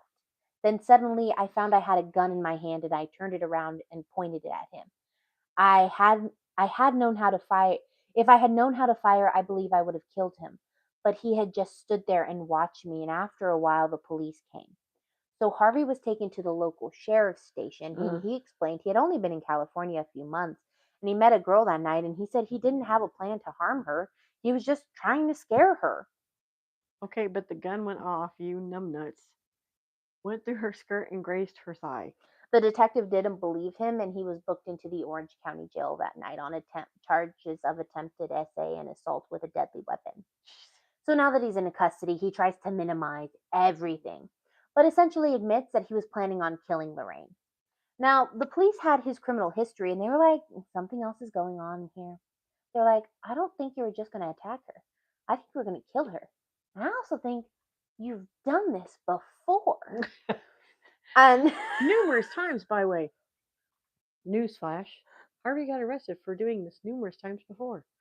so they sent out an alert to all law enforcement agencies in the area and detectives in LA.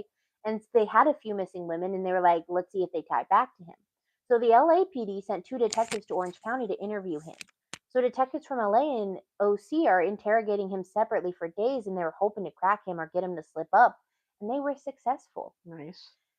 He had agreed to take a polygraph test, and according to reports, the polygraph needle hit the ceiling when he was shown a photo of Ruth Mercado. And he then went, "You can't beat the machine. I suppose you found my toolbox. You're just playing with me now."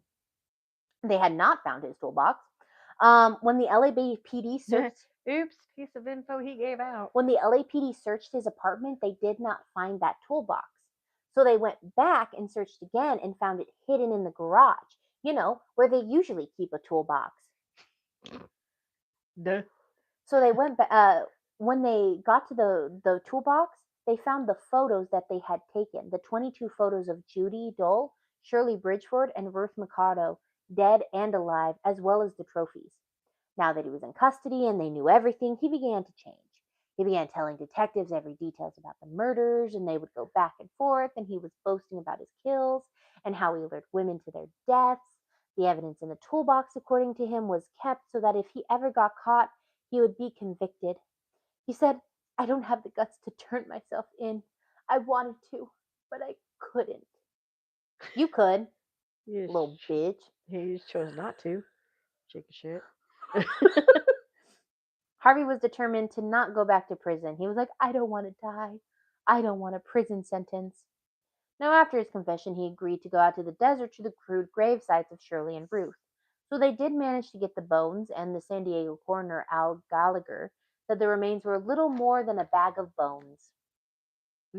Great way to describe them. Yeah. Gallagher, not people. Bag of bones. They weren't humans or anything. Now, on November 5th, 1958, he was taken to the San Diego County Sheriff's Office, and he just kept on confessing.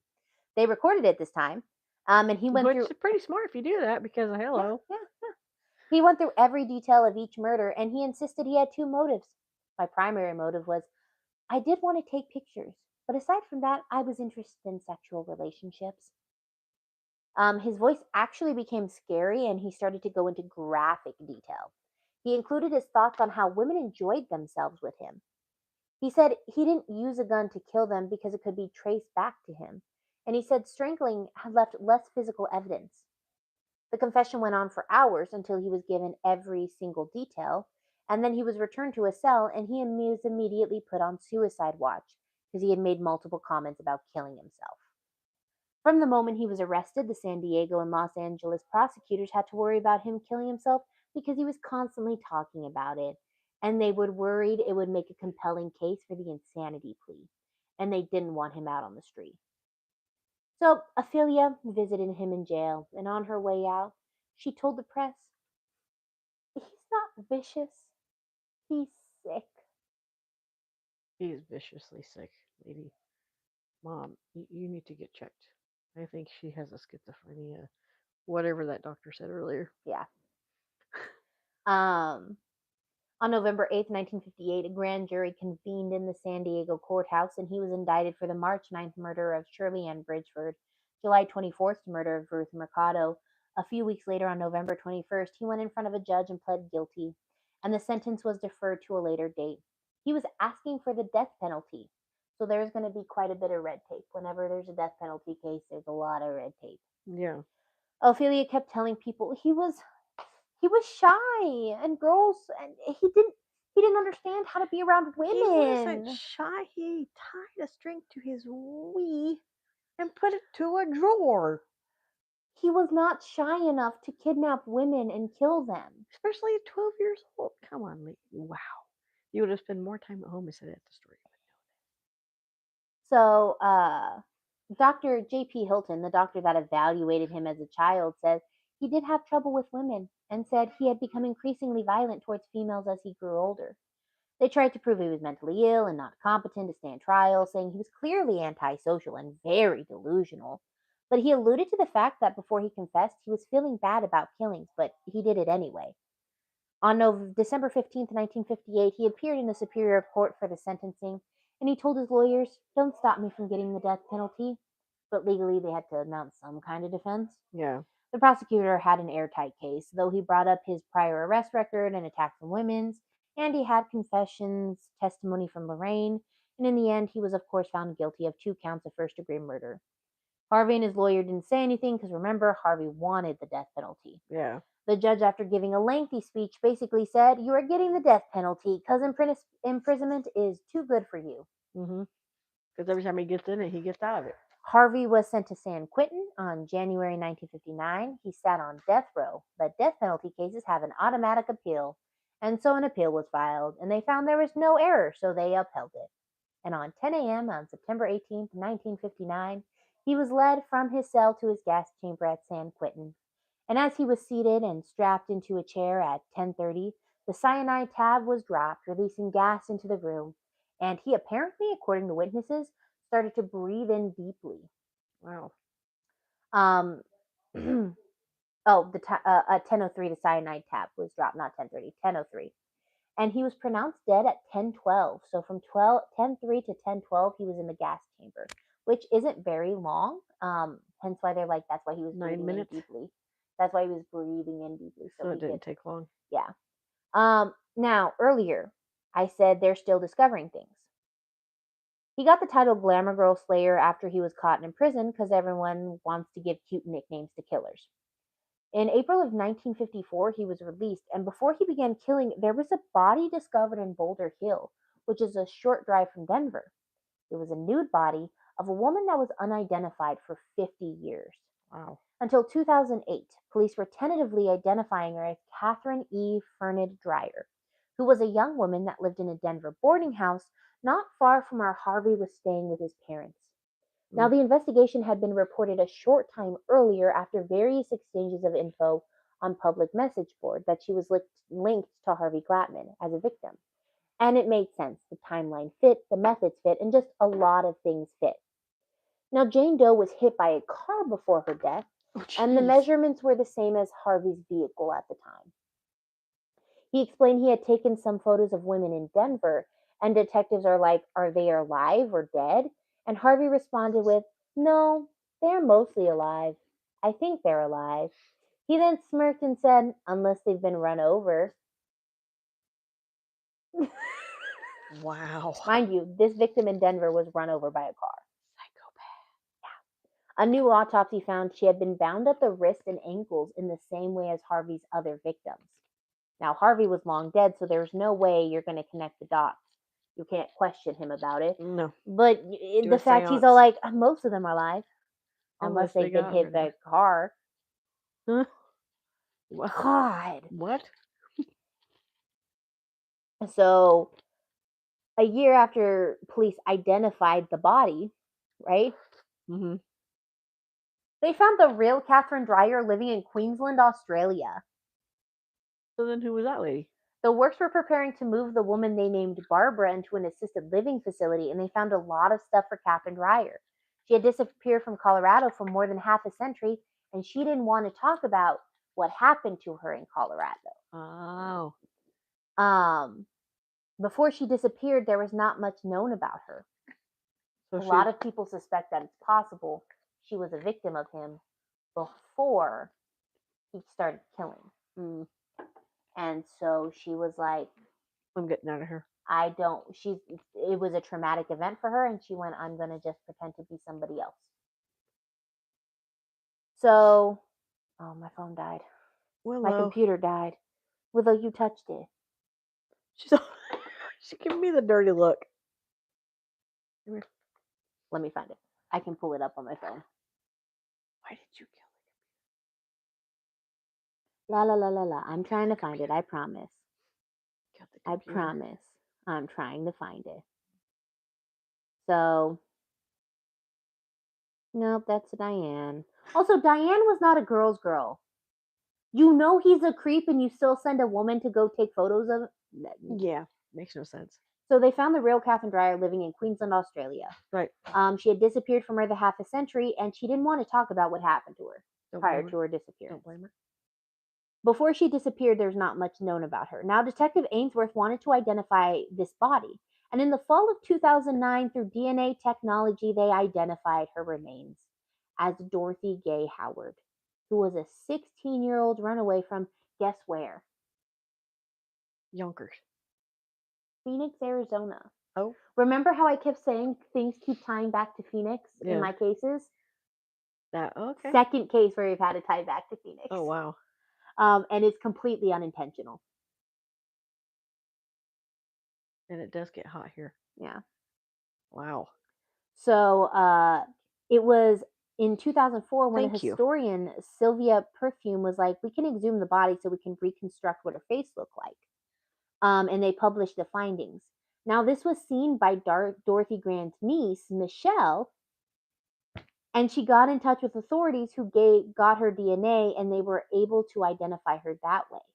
Ainsworth believes Dorothy ran away from her husband, which that was a bad situation, and had come to Denver to visit an aunt for a week, and later she disappeared without a trace. Officials believe she is a victim of hard engagement, but they can't confirm it. So to them, it's just a theory. So basically, the case is still open, but it's also at the same time closed. Because they don't have enough This to happened prove in it. 2008, 2009. Oh, wow. The body had been unidentified for 50 years, and they were like, we think it's this woman. So she's in Australia. Who is this woman? I think it might be her, because in 2009, they exhumed her, did the 3D facial reconstruction that you can do with the bones, did that. A lady was like, that looks like my great aunt. Huh. Hey, guys, I think it might be my great aunt. Hey, can you give us some DNA? Sure. Yeah, that's your great aunt. Cool. So they're able to identify a 50-year-old cold case. And they're like, well, they could tell from the autopsy her hands were bound in the same way. Yeah. And her ankles were like the other victims, but she had been hit by a car. And again, there is that statement. I took photos of girls in Denver. Are they alive? Most of them are. All of them are. Unless they've been hit by a car. My guy, that's scary. Yeah, I shouldn't know. I'm gonna. Yeah. So yeah.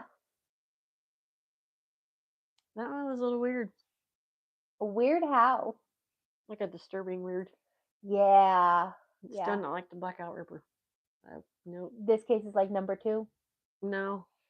Which one's number 2? I don't know. Which one did I say was number 2? You didn't say which one was number 2. Blackout Ripper's still number 1. You ever heard about Jack the Ripper? That one might become number 1. Yeah, I've been telling her because I don't want her to be like all over the screen. I don't know. What was the Scottish one? Yorkshire. Peter Manuel. Oh, the Yorkshire Ripper? That one was pretty disturbing. Yeah, the crowd jumping on her was pretty bad. Yeah, that was pretty disturbing. We'll make that one number 2. Part 1 and 2.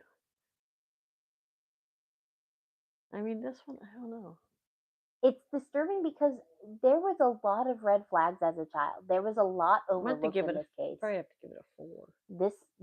This was a case that was like a lot was overlooked when it shouldn't have been overlooked. No, and that falls on me, police, the parents, everyone. Mm-hmm. It also falls on him because he made his choices, and he tried to be a whiny little bitch. I tried to stop myself. But I couldn't. I couldn't. It was so hard. I made sure I had a toolbox full of evidence because I wanted to make sure I was convicted. I mean, he tried really hard to get convicted too. That's the Jesus. stupid part.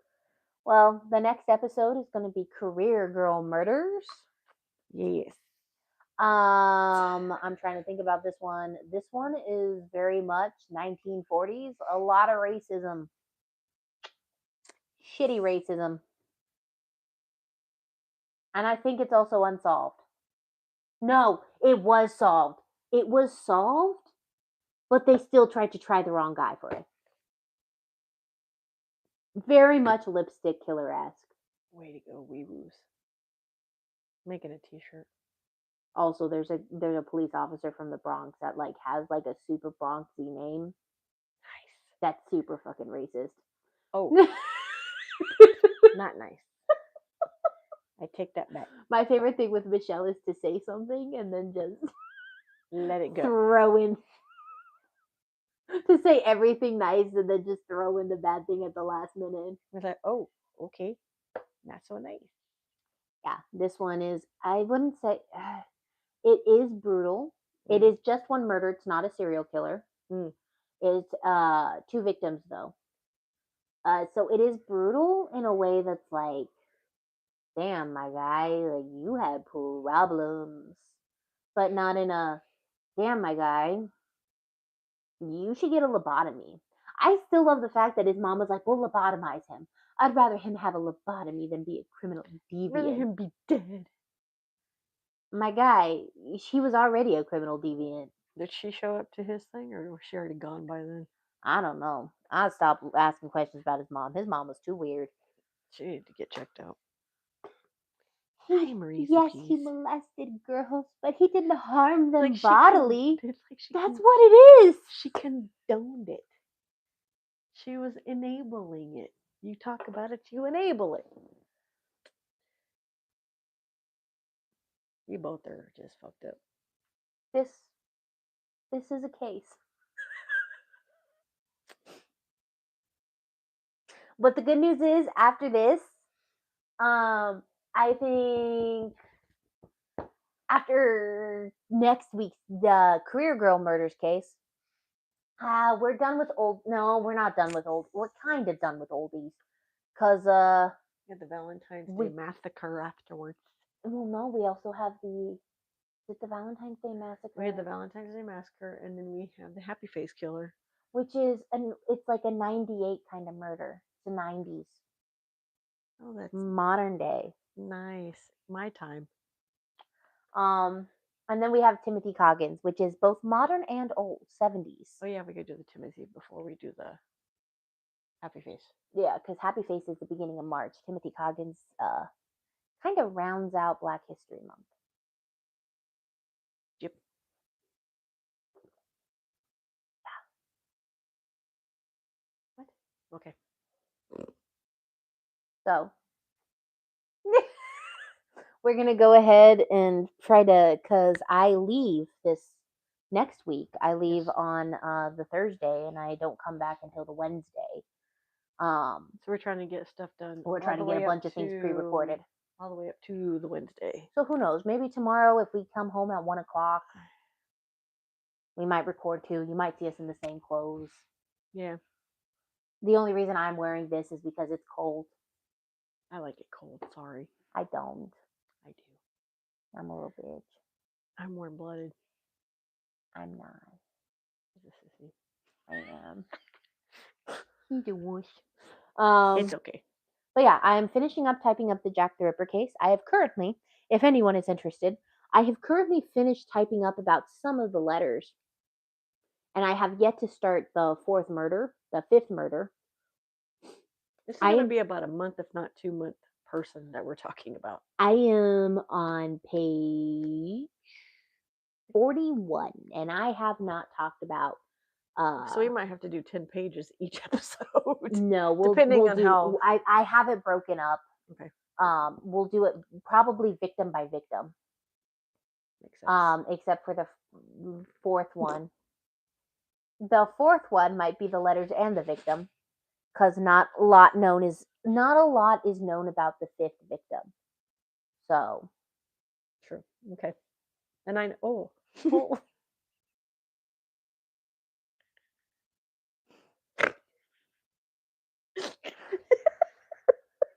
glad you don't have the Cheeto bag.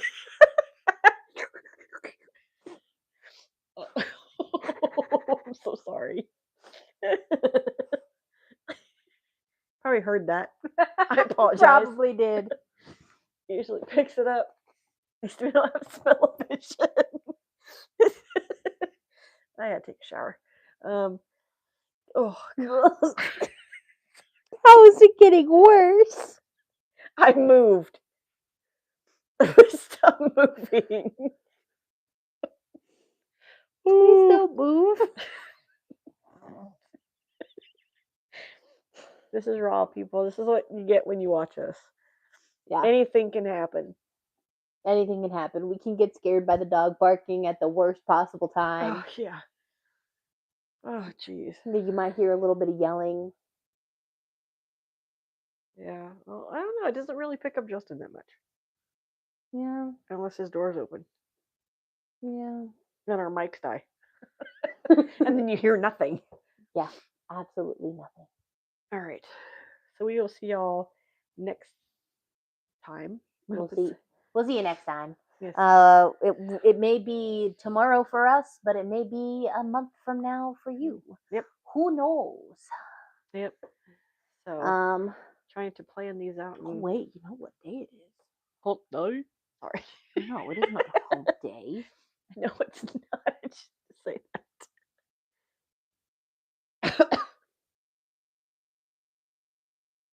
Makes it even better. I had baked beans. Oh my god. Oh my nose. What? So when is the next trial? My hair grumbling. John's playing Call of Duty. That's how we de-stress. Because then I'm going to go take a shower, lay down, get comfortable. Because I probably have to go to bed around 9 o'clock. Okay. To be up at 3:30. January 13th, 2026. The Long Island State serial killer, because we have to Oh. record that one. Yeah. I thought his trial had already begun. I thought it was on January 6th. It's not. It's January 13th. 13th is when his trial begins, because fun little fact about that one. Still ongoing. And I found out like right now that the judge has determined he is not going to get separate trials. He is just going to get one trial for all the murders. Oh. Which usually does not bode well. Usually defendants try to get their cases separated because that means if the cases are separated, the murders cannot be brought into the case. Together. Yeah. So you cannot have, so like let's say he's being charged for this murder, you can't bring the fact that he's also being convicted for murder B and C. But if you try them all together, you can bring them all together. Smart. Also, the discovery hasn't been released to the public, only to the lawyers. So the trial is where we're going to find out all the evidence. Ooh. And considering the case began in the 90s. So what she's saying is she's going to be busy. It's going to be only a partial because we're pre-recording in like February. I think we're recording after Jack the Ripper because we wanted it to be. I don't remember. Yeah, we're recording it in after February because we finished recording. We're doing Jack the Ripper on February, one day in February. Yeah. Which February 9th is what day? I don't know. The Monday? Did you get it off? No, she never gave it to me. Check it now because I just got approved for it. Oh, did you? Oh, I can't. My phone's right there. Oh, yeah. We're using my phone to record. So I have February 9th off. We'll record the Jack the Ripper. See if I do. Okay, why did you just randomly give me the 22nd off? Didn't you need that off for next week? January 22nd? Yeah, isn't that? It's a Thursday. You just said maybe. Well, that gives you time. If you're going to be back on the Wednesday, you need a day because it takes a long time to go from Kansas to here. Oh, they put me back on the schedule. Oh, because they have to pay me for it. So they have to put me on the schedule, hence why they took me off the schedule. So Gary took me off the schedule, and then they have to put me back on the schedule because I have to get paid bereavement days because I have to have been working on the days and they couldn't do it if I was off the schedule. That's why. Okay. What she I said. have to remember to call out Saturday, Sunday, and Wednesday. Yeah. Okay. Fuck. Yep. All right. We will see you guys Next time. next time. And remember, guys, in the future, just make sure your windows are locked and also make sure that you aren't being racist. Consent. Also remember consent. It's been a big thing the past 2 episodes. Actually 3 episodes. Yes. No, Lipstick Killer wasn't about consent. No, but I think you said something. Oh yeah, wasn't it? No. I think you brought it up. You brought it up in one of the episodes prior to these. Shoe fetish. Yeah. Consent, my man. Consent. And girls. Yeah. Consent, you too. No. No taking Free Willy. Ew. But I knew what I meant. She's a little tired. Leave me alone. She's just a That little said bit tired. 3:50. Yeah. 6:50. I'm going to bed. Good night. Good night. I'm going to bed. I take shower, go bed. I go bed too. Good night. Good night. Bye. Bye.